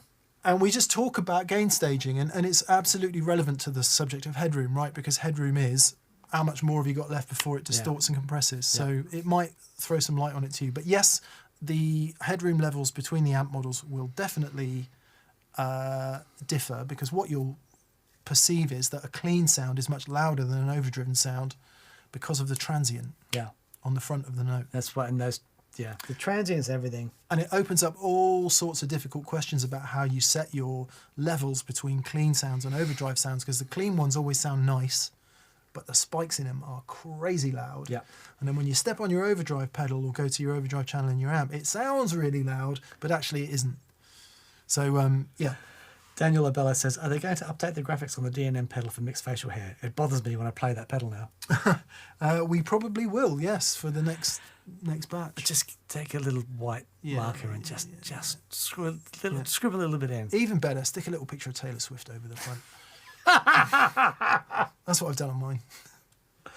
It'll be the closest I ever get to her. Oh, she's coming on the show, mate. She still owes me money. You know how Andersons are just, yeah. Andersons are just like endlessly pursuing John Mayer. Yeah. It's Tay-Tay for me. Oh, man. Just want her on here. Wouldn't that be amazing? Playing a guitar, playing a piano, singing us a song. One day we will do an acoustic version of Shake It Off with Tay-Tay on this show. Okay. Done. If I'm not a bubbling mess on the floor. I love Tay-Tay so much. I genuinely do. Sub Rosa. When you reflect on the early days of TPS, are there any videos you would like to redo, knowing what you know now and how you approach topics today? Well, this is interesting. Sure. Dan and I had this conversation. Some of those early videos have done crazy numbers. And back to the conversation we were having earlier about kind of entry points for people who are new to this whole caper. They're pretty hard to get into. So we are talking about essentially redoing all of them, but in a much more digestible format with what we now know, because we've both learnt a lot in that time. Totally. And if you imagine our beloved TPS faithful, sort of where you are now on your journey, when you're starting out, these videos, don't get me wrong, of course, we love them and we have our wonderful community and we're so grateful for it. But if you don't know, there's a sort of a baseline that if you don't know, it can be difficult to find a way in. Yeah. So what we're talking about is taking some of those videos and just making them more accessible for people so that then they can enjoy the rest of the stuff. We started off, and it happened semi by accident, but partly by the fact that this is both how we think about it genuinely, is we started off with a sort of a higher mission of there are no answers, only better questions. And one of the points of trying to revisit some of those videos and explain some of this stuff is because I'd love a world where no one asks, is this pedal better than that one? Yeah. That would be a great world. Yeah. Because it's not the right question. The right question is, what's the right pedal for me? Yep. And if we can lean on that a little bit and help more people just be a bit more confident that what they like is the best thing. Yep. Best. Yep. Then that would make every single thing we've done worth it. Totally. And so everyone's just got a bit more confidence to play the stuff they like and nothing else. Yeah. Because that's, Yep. once you've got the confidence to do that, that's when you start making music and enjoying it. Yeah, totally. Regardless of price point or any of that stuff. It's like 10 plus 4 plus 6 equals 20. And everyone's saying, well, does 4 equal 20? It's like, well, no. You've got to get the stuff on the other side of that right as well, Yeah. Yeah. Paul Matulovic says, again, hi Paul, thanks again Paul. He says, thanks for all the killer brands and music you turn us on to. I just scored a Philly Fuzz Infidel and it may be my new favourite. And of course, Baroness rules. Wicked. Wicked. Yeah, those guys are amazing. Meeting John and Gina. And I've been corresponding with John for years. Really, really great guy. And he told me when Gina had joined the band and the touring over here, and it was so great to get them on. And some of the sounds they're creating and stuff, their albums sound amazing. But so cool that he's making those pedals with his, just great, really great. Nice. Nicolas Guevara Grosso from Colombia. He says, hey to Colombia. Hello. He says, what OD should I stack with my Angry Charlie? Okay, so it depends on how you're running your Angry Charlie. If you're running the Angry Charlie sort of a low gain... Which is unlikely. That's true. It's really hard to go past the clon. It will give you, I think, so the Angry Charlie's, we use it a lot in the early shows. It's such a great sounding high gain overdrive pedal, sort of dripping in harmonics and that sort of stuff. But one of the things with pedals that limit in that way is that when you apart from having an amp with loads of headroom and stuff and then turning it up to be heard, if you want to start, if you're doing a solo, you want to be able to poke through a bit more, sticking a clon at the end of that and just setting it up, it just is a magic way to do it. And by clon, we mean J Rocket Archer, Tumnus. Wampler Tumnus, Ryra the clone, anyone who makes a really good clone, and there's many of them out there. And it's a great thing to run after. The other thing about that is that the Angry Charlie being sort of broadly 800 Marshall inspired, Sure. doesn't have a very pronounced mid-range, but depending on which version you have, it might have 3-band EQ, which would help that. But even so, it's not like a mid-nosed pedal, and that's where something like a clon or even a Tube Screamer, I mean, if you're into heavier sounds, remember that a lot of those classic metal sounds were a cranked Marshall or a dual rectifier with a tube screamer in front of it to shape. So it could be that just a bog standard classic Tube Screamer or the Tube Screamer Mini, Dan and I recommend very highly, could be a really good shout. Love that pedal. If you want something to boost into the Angry Charlie Tube Screamer Mini, if you want something after it, like a clon style, that's a really good shout, actually. Boost. Yep. And if the clon style boost seems a bit kind of obvious to you, think about any other kind of boost that's got an EQ on it. So something we always recommend is the Exotic RC booster. Awesome.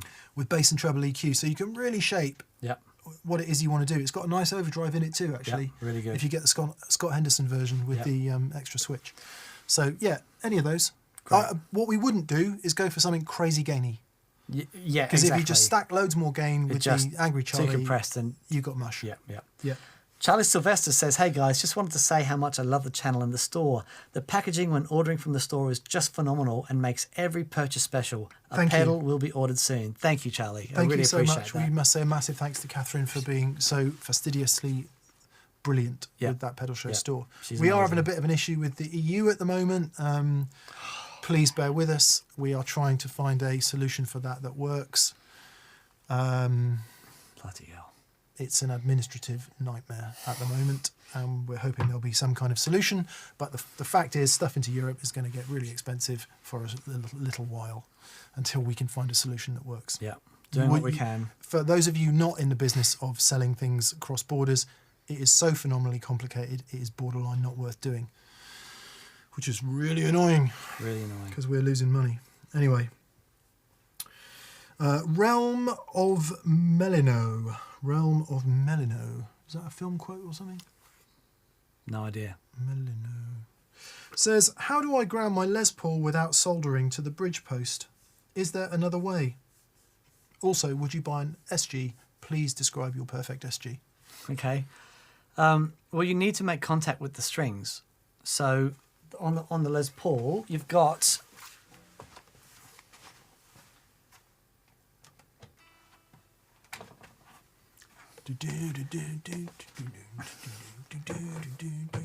So it'll either be grounded back here on one of these screws or under here, and that's basically where it will be grounded from. Yeah, a wire goes from the control cavity through in that fashion. Yeah, pretty much. Like a salmon swimming upstream, Dan. Yeah, so you have to ground it to anywhere that's in contact with the strings, like he just said. Yeah. So it's either the tailpiece or the bridge. There must be a reason why you don't want to ground it to the bridge. Either you've lost the wire or... Yeah, but it's very important you do that. Otherwise, your guitar will be going the whole time because you won't have any ground reference. Yeah. Can you do it to the output jack? No. No, it's got to be grounded to the strings. Yeah. Yeah. That's why it's on the back of the trem claw of a Strat, I guess, is it? Exactly. Okay. David Rustad. Hi, David. I'm checking back in on my phaser journey. I took your advice and picked up a small stone, but also a Thorpy Pulse Doppler. Oh, wow. Now you're talking. Yeah, man. Thanks, that Adrian. Thing's amazing. And Love Tone Down. Yeah, we need to get it on the show, actually. Yep. We do have one here. We've been a bit lax with new pedals lately, with apologies to everyone that sent them to us. Oh, man. Yeah, I've watched a couple of the demos. I'm like, oh, it's awesome. That is crazy cool. Yeah. Is it like the old Meatball or something then? No, the Doppelganger. That's probably what I was thinking Yeah, of. yeah. That's what I was thinking Yeah. of. Meatballs of Fuzz, wouldn't it? Meatball was the fuzz. Yeah, yeah. That's what I was thinking of. Vibhas Patil. Hello, Hey, Vibhas. Vibhas. Nice to hear from you. I want to add something related to strats in light of the video. On Friday, I played 2 Sirs, single coil ones, where the only difference was the bridge. Colossal difference between the 2-point and the 6-screw vintage. Yep. Yep. Totally. Yeah, interesting. While we were on, I emailed Fender today and said, please could you loan us a 2-point Strat bridge, a guitar with a 2-point bridge, and Jamie has very kindly come back and said, yes, I can. I've ordered you one of these. Oh, brilliant. American Professional with Wonderful. the 2-point bridge. So I'm really interested to play, because that's got a bunch of other stuff on it that I'm interested in too. So I will do a comparison. Lots of people have said, can you show us how to set up those bridges? So I'm going to do a separate video on the 6-point and the 2-point Strat bridge and answer all those questions in a video. But yeah, they do really sound different, and it's very easy to jump down a hole of saying this one's better than that one, and it's not the case. They just sound different. Yeah. And one or the other might be to Better your suited for what you're preference. doing. Yep. And of course, there's all the other variables on the guitar that are going to make it sound different too. So it's not just the bridge. But Yeah. anyway, he's sending us one of those with a maple fingerboard, and he's going to find us a 6-screw maple Oh, fantastic. one as well, because Okay. we want to talk about maple and rosewood fingerboards. So with massive thanks to Fender, who have always been super friendly to us. Yeah. They're going to loan us a couple guitars, which is Yeah. super kind of them. Awesome. So, yeah. Oh, that's great. But yes, they do really sound different. And I think in Sir's world, most people, and this is a terrible generalization, tend to go for the 2-point. But I think a couple of the artist guitars, I don't know if the Mateus Asato one has a 6-point. Who? Is he phoning up, Dan? I think Mateus Asada's on the phone. Is he? Let's see.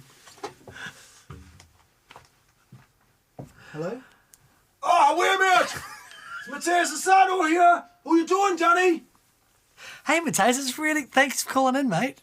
How are you? Anyway, my friend Dave said you're wondering about me Strat trim on me Sir. It's exactly right. Hang on, I'm just eating me fish and chips, mate. Hang on.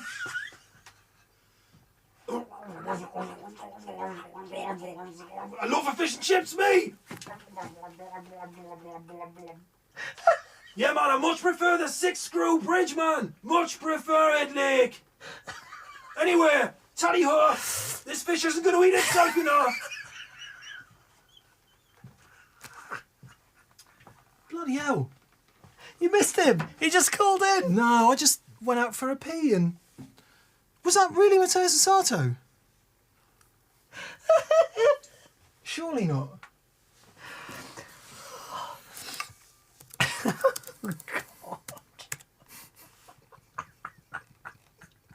Sorry, we haven't even been drinking. Anyway,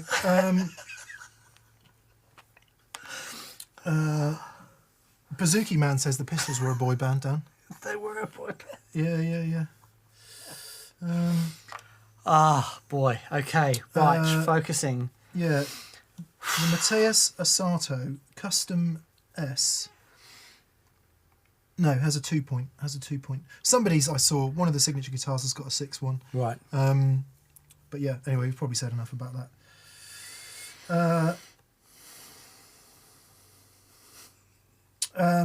A TBY EDR says, how to get rid of popping noises when touching a guitar.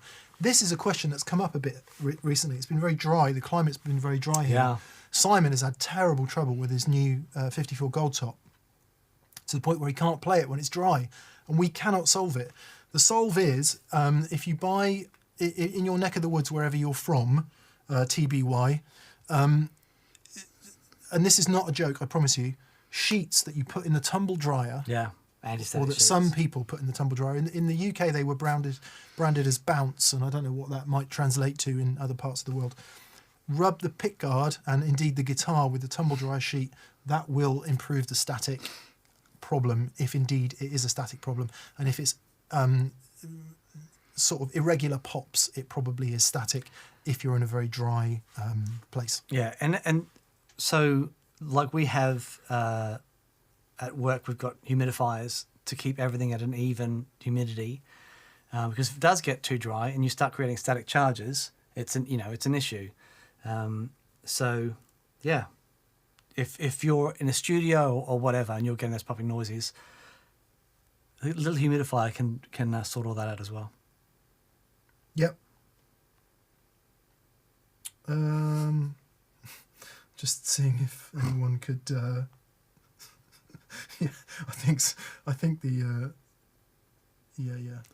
Vincent Bull, hi Mick, is 3K too much for an 87 AVR I62 Strat? Yes, it is, Vincent. I don't know where you are, and I don't know what currency you're talking about for 3K. $3,000 is stupid money for one of those guitars. Yeah, don't do it. Not least because the post 2012 guitars are way better. So don't pay that for a 62 reissue Strat. That's way too much. If it's 3,000, I don't know, Botswanian pesos, that might be cheap. But if you're talking about American dollars, actually, Vincent, you might be Australian. Well, that's still too much. Still too much. Yeah. No. But the gear in Australia is really expensive. Yeah. Living on an island, working on another land. Have you heard that Status Quo song, Living on an Island? It's a great song. Yeah, way too much, Vincent. Just look for if you can find one, a post 2012 were the best ones they did, in my opinion. But they have got expensive here. They're sort of £1,400, £1,500 now for American vintage. And for not much more than that, for like two and a half, you can get a low-end custom shop. So yeah, right. Starting to get like a difficult decision, that. Stuart Rice says, hi all, it's 2:30 a.m. here in Oz and I've just got home from a 12-hour long drive. The last hour listening to VCQ made the last leg bearable. That's awesome, Stuart. Good on you, Stuart. So a 12-hour drive Australia is about that on the map, isn't exactly. it? Yeah. Yeah. It's like not far. Tukaruk to Wakwadak, isn't it?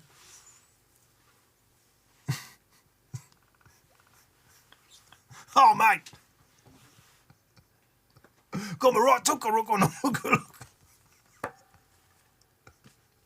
We watched this Australian thing. I couldn't understand what the guy was saying. Yeah. Anyway, Airfire says, I will now want an affordable Strat. I looked at a classic Vibe, but they come with gloss necks, which I hate. Have you ever sanded down a neck and liked it? Or do you know an alternative with a satin neck? There are lots of Strats with satin necks now. Yeah. It's a really popular thing that Fender does in various parts of its range. So there's a couple of options. One, you could look at a Vintera Road Worn, and I would imagine they have had some treatment to the back of the neck.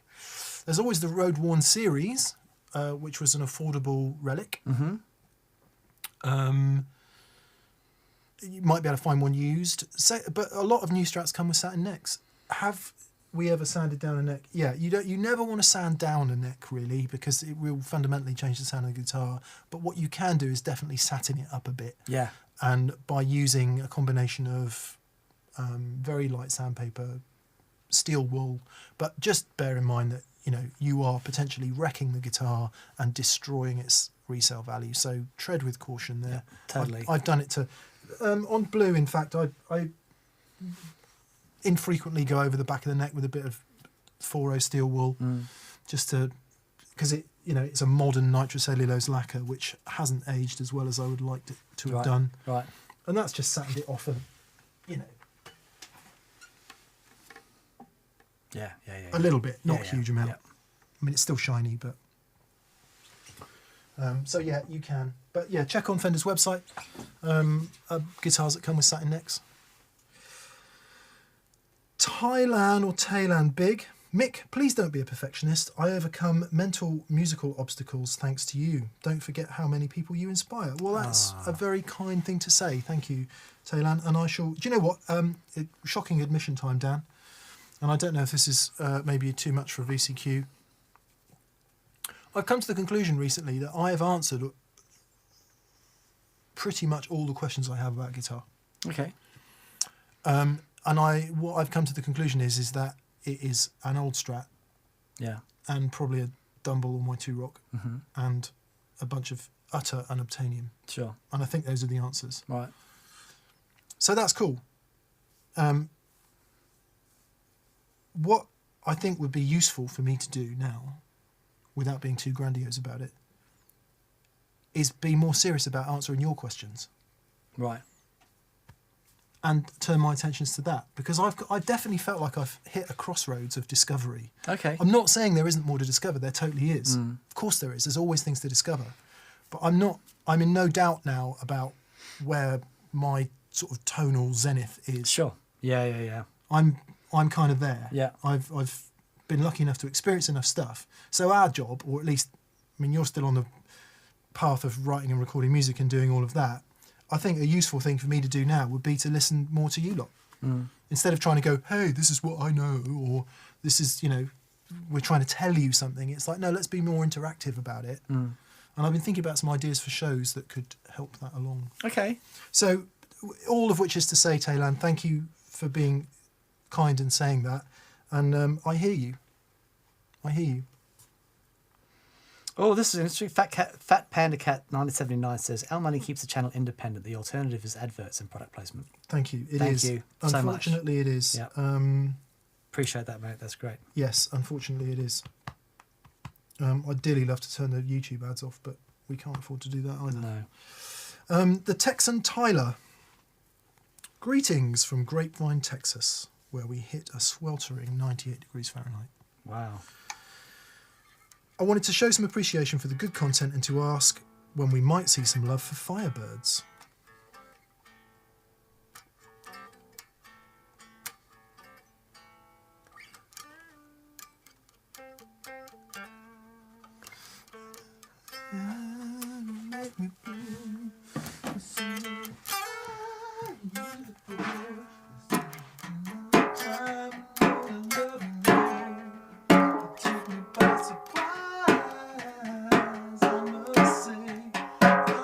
Mick's got a snare drum.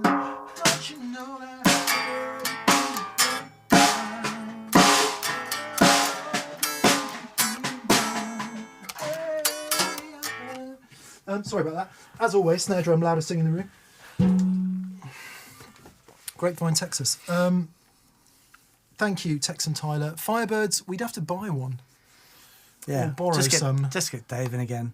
Let's He's do got that. all of them. Let's do that. Yeah. Oh, yeah, totally. Okay. Okay. Dave's going to bring his Firebirds in. There Dave was Gregory. sorry, we did miss before. Describe your perfect SG from Realm of Melino.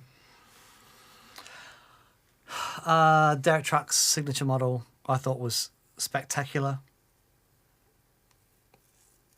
Paul Stacey has got the best SG I've ever played, though. It's a 61 or 64, I can't remember. I think it's a 64.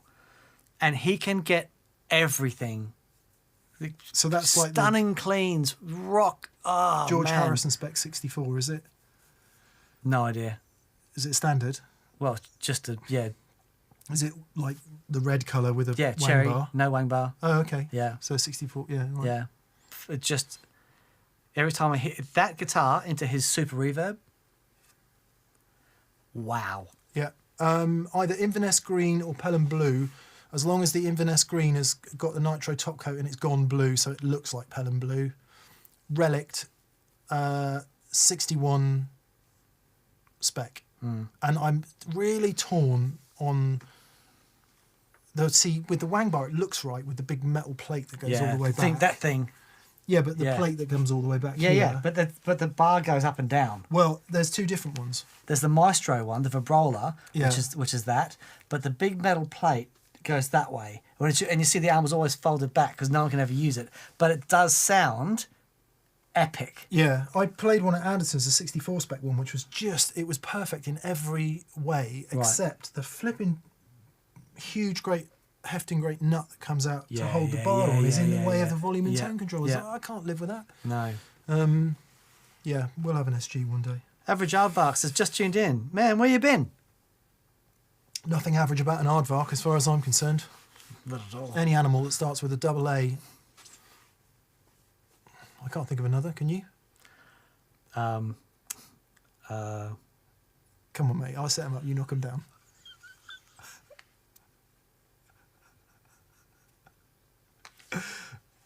I'm out. Hang on. Just think of any animal beginning with A.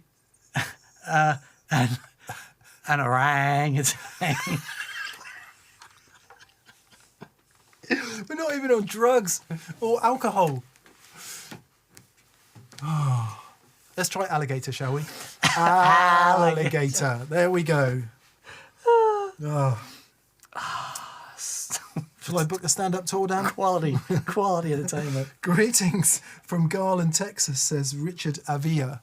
Hi, Richard. He says, do you have a musical artist that you previously ignored while young that you discovered as an inspiration later in life? Loads. Oh, yeah, totally. Many. Totally. I mean, I didn't get Jimi into... Hendrix. Yeah. I didn't get into, like Zeppelin and all those guys until much later, until friends of mine, I was, be at their place and they'd say, what's this? You're kidding. Like, no, I didn't hear that stuff until much later on. Yeah. The biggest thing for me at the moment has been Pat Martino, and I've only recently discovered him. Yeah. And he is just blowing my mind. I heard him when I was studying jazz, and I was like, yeah, it's great. But now I listen to him, and it just kills me. So yeah, I think it depends a lot on what's going on personally with you, where you are in, as a human. Yeah. I often say silly things like, music stopped in 1994 and nothing has been good since. I only listen to new music. Right. I mean, I don't really listen to classic music anymore. Yeah, right. If I'm not listening to any of the aforementioned singer-songwriters, I'm listening to the Brothers Landreth, or, I like the more modern interpretation of classic music. Mm-hmm. Partly because I think the artists are awesome, partly because I just much prefer the production. Yeah, right. On a lot of newer stuff. What's the name of the first ZZ Top album? Is it what's it called?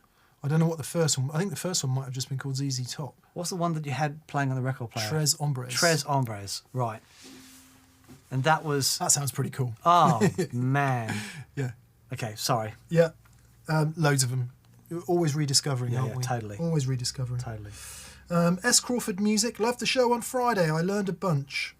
What do you like most about each other's guitar playing? Ah, man. Okay. I'm in awe of Mick's touch, and there's a thing that your timing and your feel is just... It's something I could, I could practice till the cows come home. It's something that I recognise I would never come close to. And I think for me, it's such a joy to listen to. It's not something I'm listening to and going, oh, I wish... it's not like, isn't that amazing? I wish I could do that. It's just like, it's so musical. I just love listening to it. Thanks, mate. Wish it, yeah. That's very kind of you. Harmony is my favourite bit of Dan's guitar playing. When he goes into Dan land, Danisms, and there's that point that all good guitar players, or all guitar players, but all guitar players have the ability to leave behind their learning and to be in a moment. And Dan gets in that moment most frequently when you're exploring harmony and melody and those kind of flowing chord changes. And there's dynamic in it too. There's always a lot of dynamic in it where it gets louder and quieter, and I like that. It's just, it becomes its own piece of art, as opposed to like different components of a song. It becomes its own thing. Ah, thank you, bud. Yeah, and it's very inspiring actually. Bless you. Don't cry. Thanks for the question, S. Crawford. Yeah, thank you, mate. Dan Sokolowski says, I think I finally found the overdrive for me. Famous last words, he says. Great amps light speed. Oh, yeah. Thanks for all the information and inspiration you guys have provided over the years. Congratulations on the light speed. It's it just sits in such a great place, doesn't it? It's wonderful. Really, really wonderful. Yeah. And works with pretty much everything. Yeah. And Nick Greer is such a wonderful human. So passionate about what he does, and what he creates is so... really is unique, and I just think the world of the guy and the stuff he's done and what he's created. Yeah, wonderful. Hey gents, I'm building a small board for a utility gig playing acoustic, mandolin and resonator, says Matthew Wow. Kennedy. That sounds nice. That sounds like a nice gig. Will Dan's 321 work to send one cable to 3 separate outputs for each instrument? So if you the 3-2-1, That's exactly what the 321 yeah, does. exactly. You plug all the instruments into that, and then you can just switch between them. Yeah, so your mando, your reso and your acoustic go in, in the input and then out to your There you go. pedal board. Yep. That's what it's for. David Cummings. Hi, David. Always good to hear from you. He says, people tend to freak out when I say I've got a 15-watt Celestian Blue and a 22-watt Deluxe Reverb. It came that way from Fender. Should I be worried? Not The at cleans all. are amazing. No, not at all. The 15-watt Blue, the new ones, they're rated at 15 watts. And so if you turn that thing up and you hammer the input, then you might be in trouble. But no. It's, Unless you're running it absolutely Absolutely. flat out Yeah. all the time. No problem at all. Yeah. Brian Garcia. No, Adrian Jordan. Hi, Adrian. Hey, Adrian. He says, I'm looking for a new delay. It's between the Flight Time and the Future Factory by Free the Tone. I'm more Mick than Dan and running a mono rig. What would I miss out if I go Flight Time instead of the Great other question. one? What you'll miss out on? I don't know. You need to answer this because I don't know the other one. So the main difference is the Flight Time has one delay line. Yes. Whereas the Future Factory has 2 delay lines. So with the Future Factory, you can run them in stereo if you want, or you can make them in series, so one goes into the other. So you've essentially got 2 separate delays in one pedal. With the Future Factory, you don't have to have 2 delays on, you can just have one or the other. And the Flight Time is just a straight mono single delay. There's you, I think. Yeah. A single delay line. Yeah. Now, you might not want 2 delays, but one of the you really, want 2 delays. one of the really cool things about the Future Factory is that you can do those super short ones that modulate, so it sounds like chorus. Yeah. So you could have one like quarter note delay or whatever delay you want, and then the second one doing a chorus. So you get that 2290. Yeah, it's great. I mean, the other way to do that is the Flight Time is packed with modulation and all that, so you can have all of that on the delays if you want. That's a tough decision, that actually. Having had it now, I would definitely choose the Future Factory. Yeah, it's just so good. Because you It's can so good. stack those 2 delays almost for like a pseudo. You can do it like a 2-head tape thing, or you can do a 2-head drum thing, because a it's double line chorus. so versatile with all the filtering. I mean, the Future Factory can sound more like a tape delay than a lot of the tape delay emulators. Yeah, totally. Because of how good the and you've got a bit of overdrive in one of the delay. It's great. Future Factory. Yeah. Flight Time is awesome, but get the Future Factory. Brian Garcia. As the Klon is now caged, thanks for noticing. Is there a clone you use, or are you trying to curb a Klon addiction? Your constant inspiration and enthusiasm has kept me playing when I considered putting it all down. I am eternally grateful. Thanks, Brian. I think we can all relate to that sentiment. We bring the clone out of the cage from time to time when it's been good. It just lives in there for comedy value. We still like the Ryra clone. Yeah, magic. Rocky Repaired Amp, the clone, it's really good. The Seriatone Centura is really excellent. There's lots of great clones out there. Anyone who says it's an authentic clone and they stop there is probably going to be pretty good. If they go, and we've made all this better, ignore that. Because that's not really, you don't want that if you want a clone. The one exception is the Wampler Tumless Deluxe, which will do a bob on clone, but it'll also go kind of beyond in either direction. So that's a really great option as well. Yep. But for a straight up clone, and there are many out there and we haven't played them all, the Ryra, the clone, is the one that we gravitate back towards. Yep. John Hubbs. I have an orange Rocker 32 that has a tube buffered stereo effects loop. Nice. I'm using a Strymon power supply and I have Strymon pedals in the loop. I have a hum hiss that won't go away. Anything I can do? It's the 32. That's the stereo amp, isn't it? It's the one that's got the stereo Return. Yeah. Okay.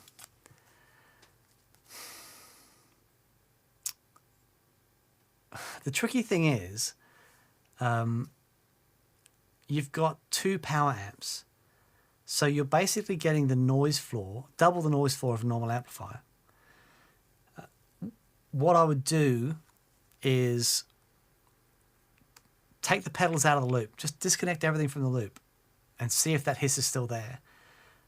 Put the pedals in bypass, see if that hiss is still there. Like true bypass, so there's no buffers in there. See if that hiss is still there. Try a different power supply. It's basically a process of elimination to work out where it is. But you might find by just taking everything out of the loop that you get that hiss. Yeah. You know, try something else in that effects loop and see if that's still happening. Process of elimination, unfortunately, but Hiss is one thing. Hiss is noise floor. yeah, Hum could be a ground loop. And if it's like a strong hum, then you need something to isolate one side of it. But if it's a hiss, that is something amplifying something beyond its noise floor. Unusual, you know, Strymon pretty good with all that stuff. yeah. It's stereo amps are tricky with that because it is literally double the noise floor. I mean, you've only got the single preamp, but you've got the noise floor from the power amps. It's like the new JC40. Wonderful sounding amplifier, but loads of people can't use it because it's simply too noisy. Too hissy, yeah. Now, interestingly, didn't have that issue with the JC120, and yeah, whatever they've done. But yeah, the noise floor in stereo amps can be an issue. But process of elimination. Let us know how you get on. Yeah. Yep. Zealagil says, you know why the Blues Junior seems so divisive? Question.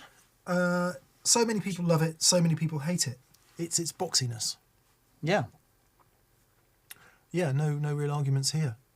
If you're a Fender amp person and you come from that sort of, wow, I love Fender amps, because you've probably heard a twin reverb or a deluxe reverb and that lovely clean Fender sound, and you hear a Blues Junior for the first time, you're like, wow, what's this? EL84s, quite strong mid-range, small box.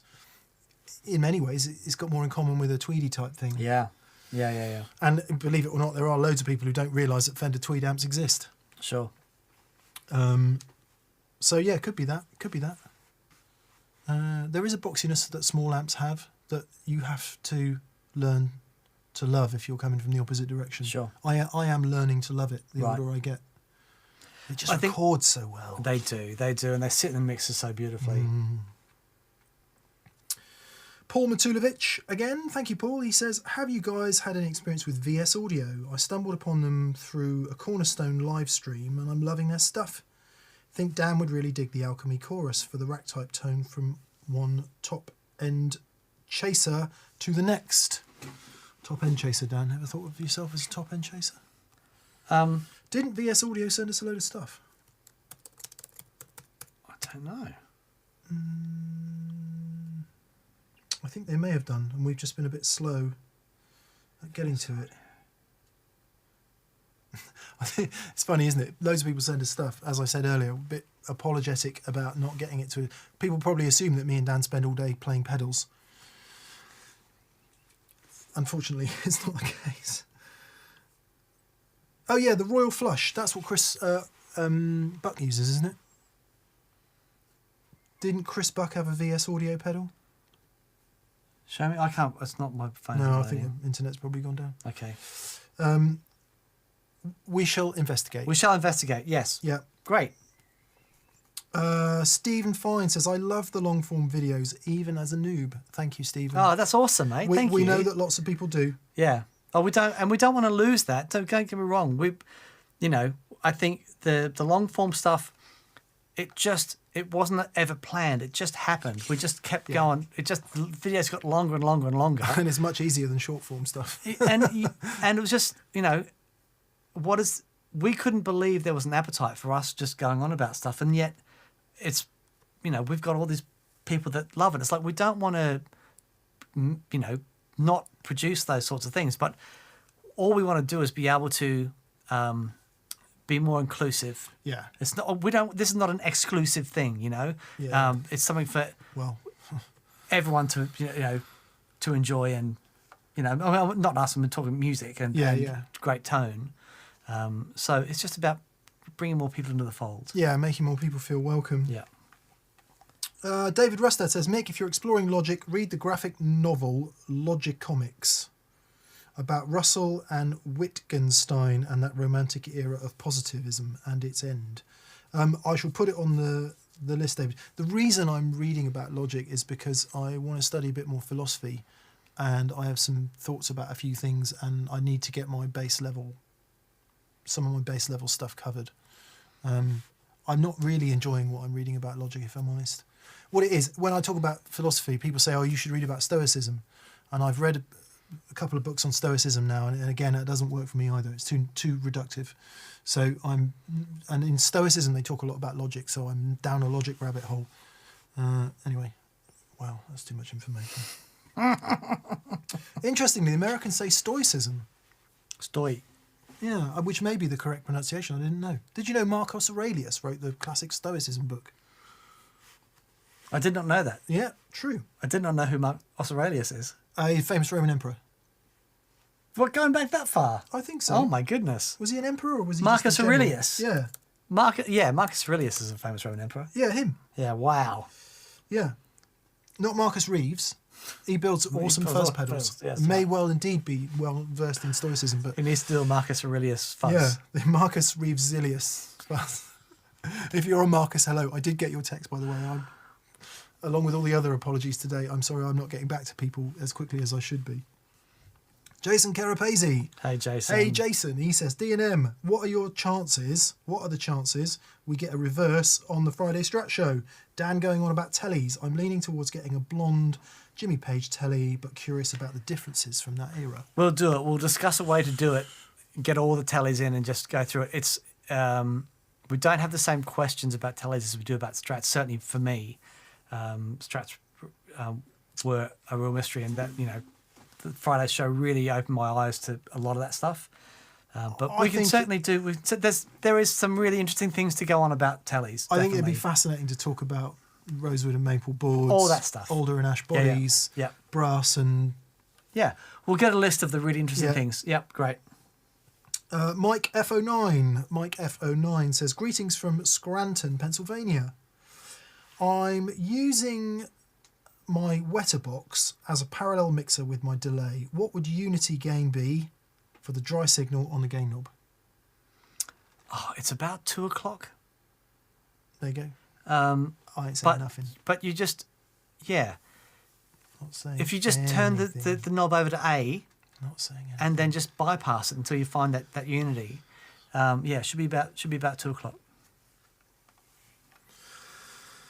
And thank you. No question, says Christopher Irwin. I just wanted to say thanks for the show on Friday. I'm normally a telly guy, but that episode made me pick up a Custom Shop 56. Oh, please tell me you bought it from Sweetwater and click the link. And if you didn't, that's cool. Great. I hope you really enjoy that guitar. Yeah. I have to admit that I've got hankerings for a 55, 56. Really? Yeah. Maple. Yeah. Yeah. Yeah. Obviously, it would have to be fairly relict fingerboard for me to be able to play it, but Sure. that sounds very cool. Amazing. Al Gorham, hello. Al, sorry to hear about your sad news this week. Catherine showed me your Instagram post and it's very sad. I feel deeply. Al lost his cat this week. Oh, boy. Man, it's just animals. Yeah. They get us. Tin and I've had conversations about Ziggy. Don't. And it's like, I can't. Yeah. Don't. It's really hard, man. So, yeah. Sorry to hear about that. That strap vid was the one I needed, says Al. It's fixed so many of my unreasonable gripes with my vintage and modern S-types. I've got a 40-year-old Tokai, a 2-year-old Sonic Blue Fender. The problem now is I need Ron Ellis's number. Much love, chaps. Well, interestingly, Al, the pickups in blue at the moment aren't the Ron Ellis ones. They're Andreas Klopman ST60 set, which I'm trying because Dan Drive and his lovely mate Till, bless them, bought a set for me and sent them to me and said, you've got to hear these. And I put them in. Interestingly, like a totally ungrateful sod, they are a little bit fat sounding for Blue, I think, in their current form. The neck pickup's a bit dark. Bridge is really fat and thick, but it might just be too fat and thick for me. And I'm going to do some experimenting, and there's another vlog in the outing here, don't expect it anytime soon, but where I'm going to do combinations of pickups, the aluminium shielding plate, and whether it's attached to the tone pot or not. With specific reference to the neck pickup. Because I definitely prefer the Ellis ones from a clarity and punch point of view, but there's a hardness to them that I don't hear in the 61 Strat. Conversely, the Klopman ones are a little bit too soft and don't have that kind of air and clarity about them. And I'm wondering how much might be down to that alu guard, or indeed the capacitor used, or indeed it's just the pickups. So it continues. Sure. Just buy a vintage Strat. EJ Smith. Hi guys, I just got a classic reverb to go with my Sonic Blue Strat. Figured Mick deserves some sort of commission for it. Be well, says EJ Smith.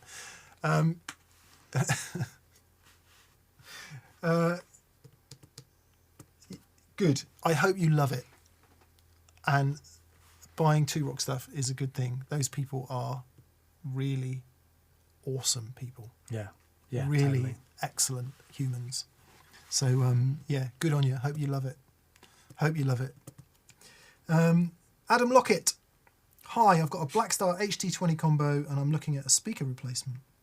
I play mostly clean and low gain tones. I'm looking for more clarity and presence, retaining warmth without the sound getting brittle. Right, what's in it at the moment? Is it 2x12?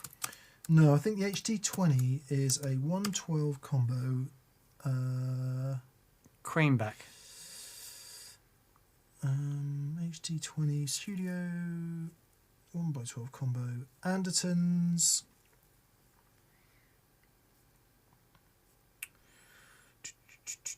12-inch Celestian speaker, so it'll be a fairly bog standard. Yeah. They're pretty cost effective, that range, so it'll be a bog standard OEM Celestian speaker. That's a really tough call because without knowing what they've put in there, going for more clarity and presence, which is what you want, retaining warmth without the sound getting brittle, and also how loud you play it. Yeah, volume's a big factor in that. Yeah, because obviously Dan's going to suggest the Celestian Alnico Blue. I would, or the cream Alnico. That's a super powerful 90-watt job, isn't it? That's probably a bit too much for that amp, and very expensive. What's the 51? The Gold. The gold. Yeah, definitely not the Ruby. That doesn't have any clarity or presence, which is why we use it with our Marshall. Yeah, I think a blue in that amp would work well though. It would, and they do have a lot of that. But if you push it, it will start to break up. So you might not want that. You could look in the sort of Eminence world, I would suggest. That's a good shout, actually. They do. I can't remember which range it is, but the sort of more American voice speakers. Yeah, it's a tough one. It's a really, really tough one. Maybe the Robin Ford type speaker, but again, I think that's smoother under overdrive. Yeah. Adam, I'm sorry I'm not coming up with very many suggestions for you there without knowing what the actual stock speaker is. Greenback. Yeah, Greenback's a really great speaker. Yeah. And for that power rating as well. Yeah. I think that'll work really well. Don't discount the Vintage 30 either. I mean, the Vintage 30, Celestian Vintage 30 has a pronounced upper mid-range, which could be, clarity. Certainly, I think around sort of 3K-ish, which I always think is bite. Yeah. On overdrive sounds, it's bite. And it's efficient too. It takes a lot of power. Yeah. Cosmic KJ says the Cern Abbas Giant Dorset song, Gert Big. If you've never seen the Cernabus, the rude man of Cernabus, Google him now and see him in all his majesty. It does amaze me that on the side of a hill there's a giant stiffy.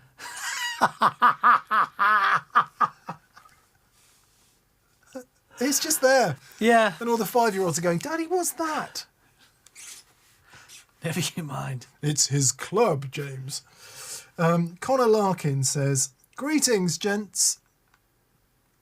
I'm considering a Walrus 385 or a Benson preamp for a touch-sensitive small amp-like drive. Are there others I should check out? They're both awesome options. The Warthog is another epic. Thorpy Warthog. Thorpy Warthog is great. By small amp type drive, what you're talking about is a bit of fizz, quite a lot of mid-range and not too much bass. Yeah. I think is what a small amp overdriven sounds like. Yep. The various Tweed overdrives are probably pretty cool. Yeah. Just, pick the flavour of the month Tweed overdrive. Who does a good one?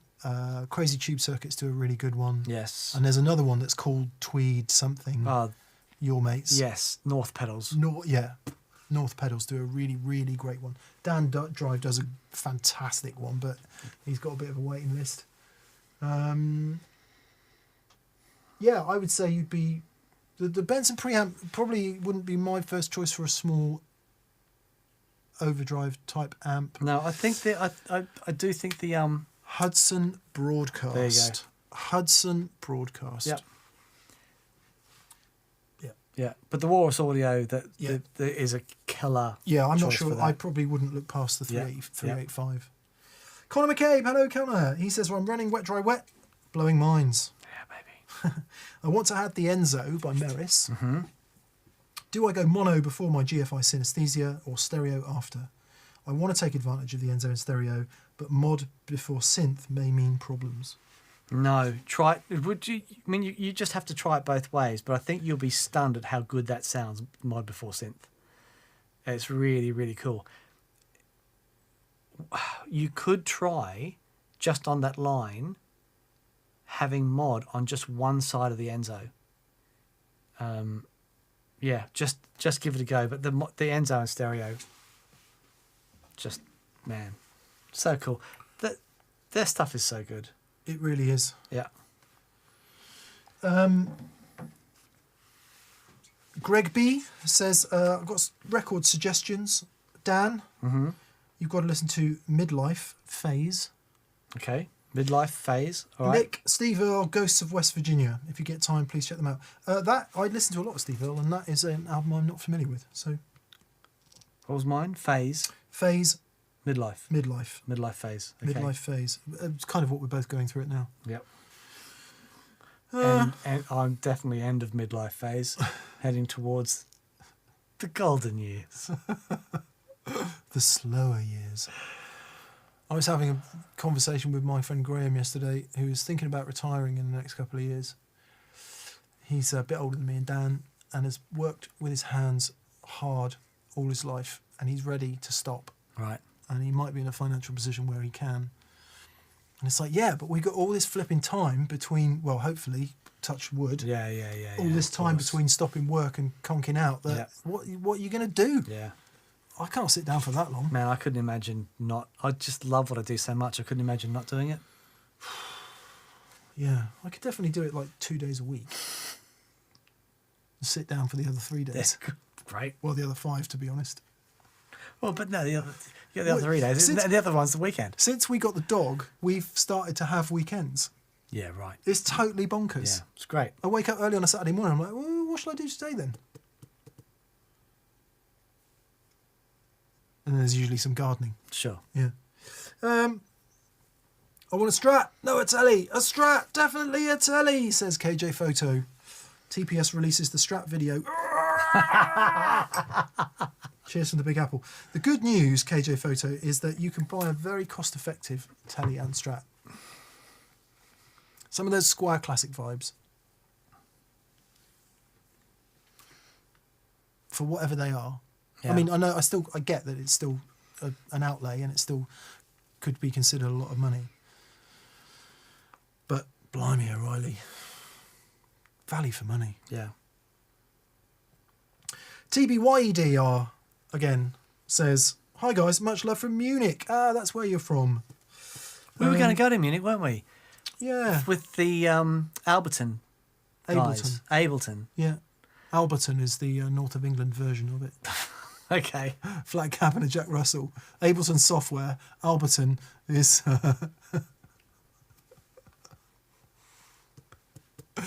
yeah. I went to Munich once. Yeah. So, yeah, we're going to head there, but, COVID. But, yeah, I would love to go there. And he says, please do shows about getting specific tones from bands you like and want to sound the same. Ah, that's really hard. We're not doing it. Really, really, really hard. Sometimes we touch on it in a show and we'll say, here's, this, we're edging towards that sound. It's folly, right? If you try and do that, you just spend your life disappointed. Unless you play in a tribute band, which is a different thing. But even then, you won't sound like him or her. I think what we will do is try to help people understand the building blocks of why those sounds are as they are. Yeah. Yeah. So we won't say, here's how to sound like Jimmy Page in Communication Breakdown, but we will say, if you understand the character of the Overdrive, what the amp is doing and what the guitar's doing and what the EP3 is doing, if indeed there was, I can't bring that song to mind for a second, you can work out how to create that sound. Mm. And we'd much rather to use the old, I don't know if it's biblical, but the old proverb, give a man a fish and he eats for a day, teach him to fish and he can eat for life. And that... James 24, chapter 12. Is it? No. With with apologies for the sexism inherent in that quote, and with for all the pescatarians and vegetarians and for everyone we've offended with that quote, the thing is there. Indeed. I think that should be clear for everyone. Yeah. So what you need to do is go fishing. No, anyway. Yeah. Teacher. What was it? Teachers, basically teach your son, buy a son a guitar and have a guitar. Teach him the love of music, and he'll be poor for the rest of his life. That one. Yeah. There you go. Renzo Calcagno from Uyu, wherever Uyu is. Interesting. What are your thoughts and opinions about trainer amps, even though they're called the Canadian PV? Yeah, right. I think they're sadly underrated. We just never saw that many in the UK. Yeah. They had some really great amps, though. Yeah. They really did. There's some of the vintage trainers were really, really great.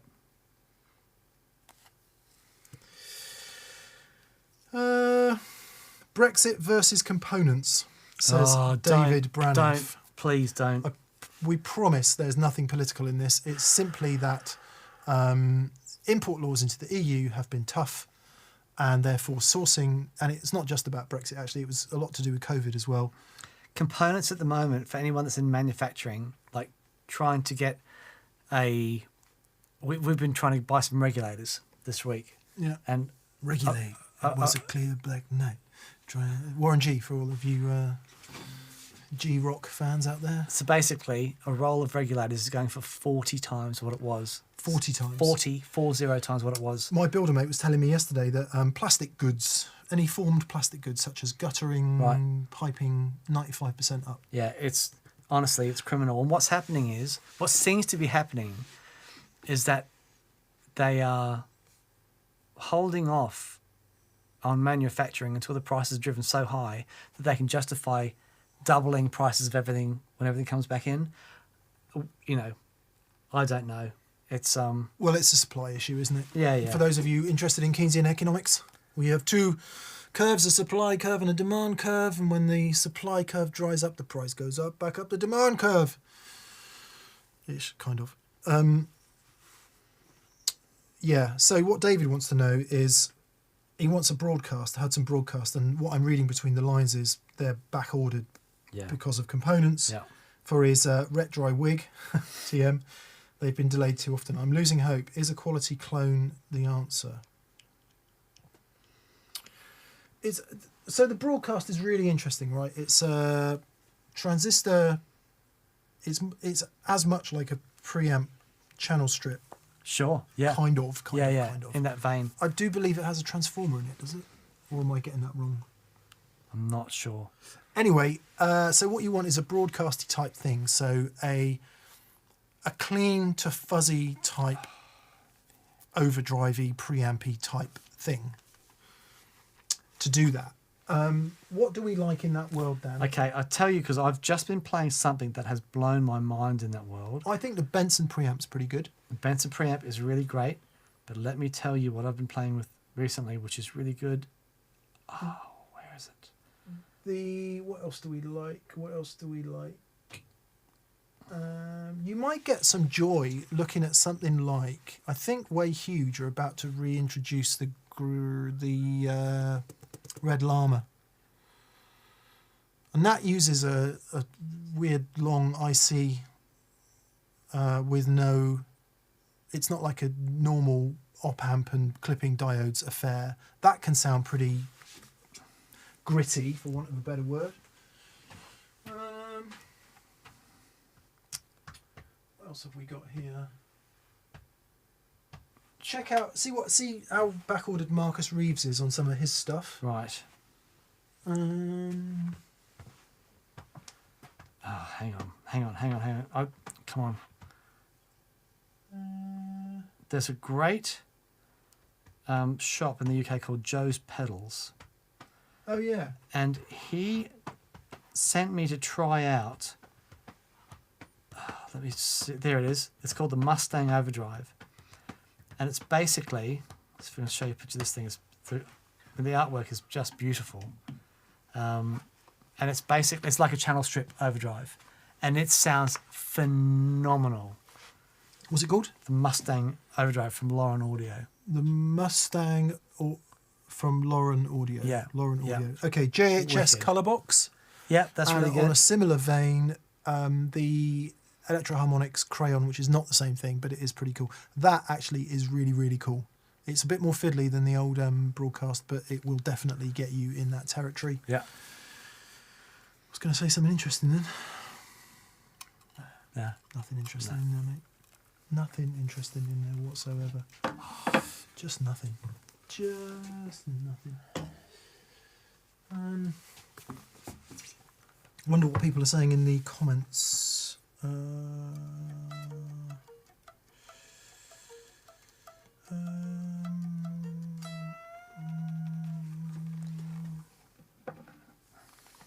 Rich Sadowski says, the Strat show was indeed epic. Can you suggest how to augment my already high income so that I can afford all the guitars? If you find the answer to that, please let us know. Yeah. Except ours is not already high, unfortunately. I'm just seeing if anyone's got any other suggestions. Anyway, Buzz Cromonger says, growing up in Dorset, did you ever feel pressured to live up to the giant of St Abbas? No. Just want to say thanks for keeping the vids coming, says Dan B. Any chance of some TPS acoustic or bass strings? Actually, we did talk about it. We did talk about acoustic strings. Yeah. I got my Kincaid guitar coming soon. Have you? And yeah, that could be really, really interesting. I tell you what I found with the Kurt Mangan strings is I really struggle between 12s and 13s on my Collings. 13s is what it sounds best with, but I really struggle to play them. Yeah. 12 and a half, you're thinking? No, but bizarrely, the Kurt Mangan 12s really work. Wow. And I don't know why that is. They Okay. just work and they sound great. And I prefer them to some other ones that I've tried. Because we don't want to stick at something on the store if we don't actually use it or we're not enthused by it. So more research to be done. Paul Matulovich says, just another plea for more pick and mix. So many of the really interesting outlier pedals, not out there pedals, outlier pedals, not typical from the little guys, were in these episodes. Yeah, the outliers, yeah. Okay, I think seeing as we're among friends and most of you have turned off, we can probably tell you that we are going for quite an ambitious live format. We're still a little bit away from it because it does require some production. But it's going to be a bit pacier and it's going to be a bit faster moving, and it's going to be all the fun of that pedal show, but it's going to be interesting as well. And that is hopefully all the fun of that pedal show and interesting. Yeah. Imagine. Where we can talk about new stuff and little stuff and do quick demos and things like that in a way that is much more difficult to do in our current format. So hopefully, Paul, and there will also be music with humans, which is something that both of us are just desperate for, because it makes sense. When you make music, it makes sense, and we're just not doing enough of that. But we don't want to do too much of it, because we are also aware that, realistically speaking, nobody really wants to hear it. Most people want to talk about guitar pedals. But if there's some context, sure, we think it could work quite nicely. Yep, totally. Yeah. Good. I think that's us, Dan. Oh wow, amazing. That was a bit of a one today. That's great. It's fun. Oh no, a couple more. Couple more. Stark Films Inc. As in Tony Stark. I Am Iron Man. Yep. Stark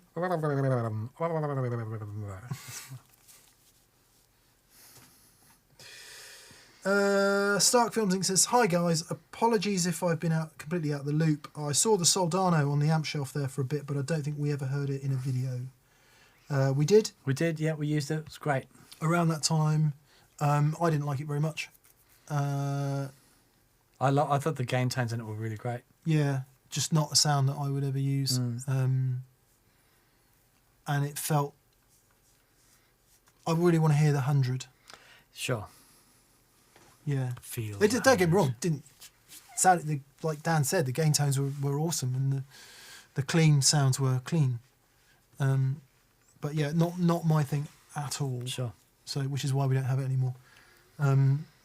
Really hard to play on the clean channel. Right. Not forgiving. But yeah, of course you can't. Their gain tones are off the scale. Of course. The thing is with Soldano, right?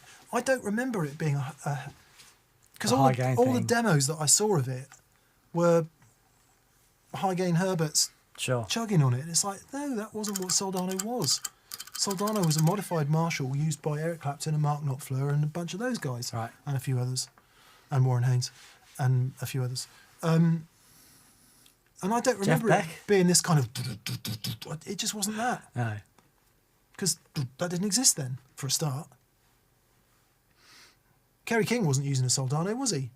No. He'd be like, what? I'm not using that.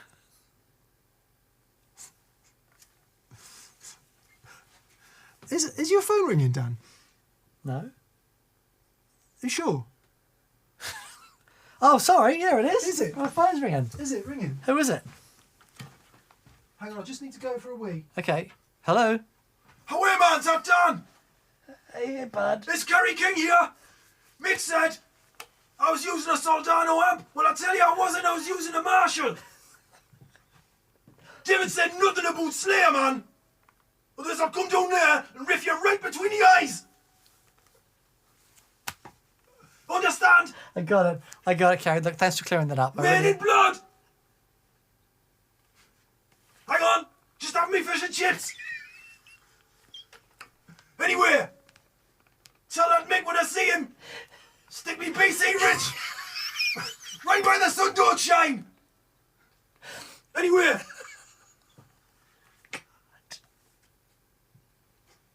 Bye. Okay, man. I'll tell him. I'll pass that message on. Thanks for calling. And yeah. What, mate? Yeah, good. You missed Kerry King. No way. Yeah, he called. How is he? Yeah, he's good. He's good. He wants to show you his BC Rich. Oh, nice. Yeah. I haven't seen him for ages. He sends his love in a violent manner. Nice to hear him. Yeah. I went to, true story, I went to a breakfast at NAMM once where he was playing.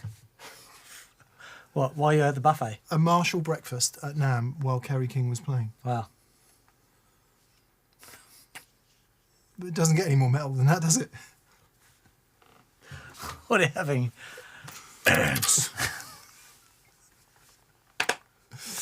Thanks for being with us. Thank you. Thanks to Matthias Sasato and Kerry King for calling in. Always a joy. Wonder who it will be next week, Dan. Jeff Beck said he was going to call. Oh, where's Jeff Beck here? See ya. Bye.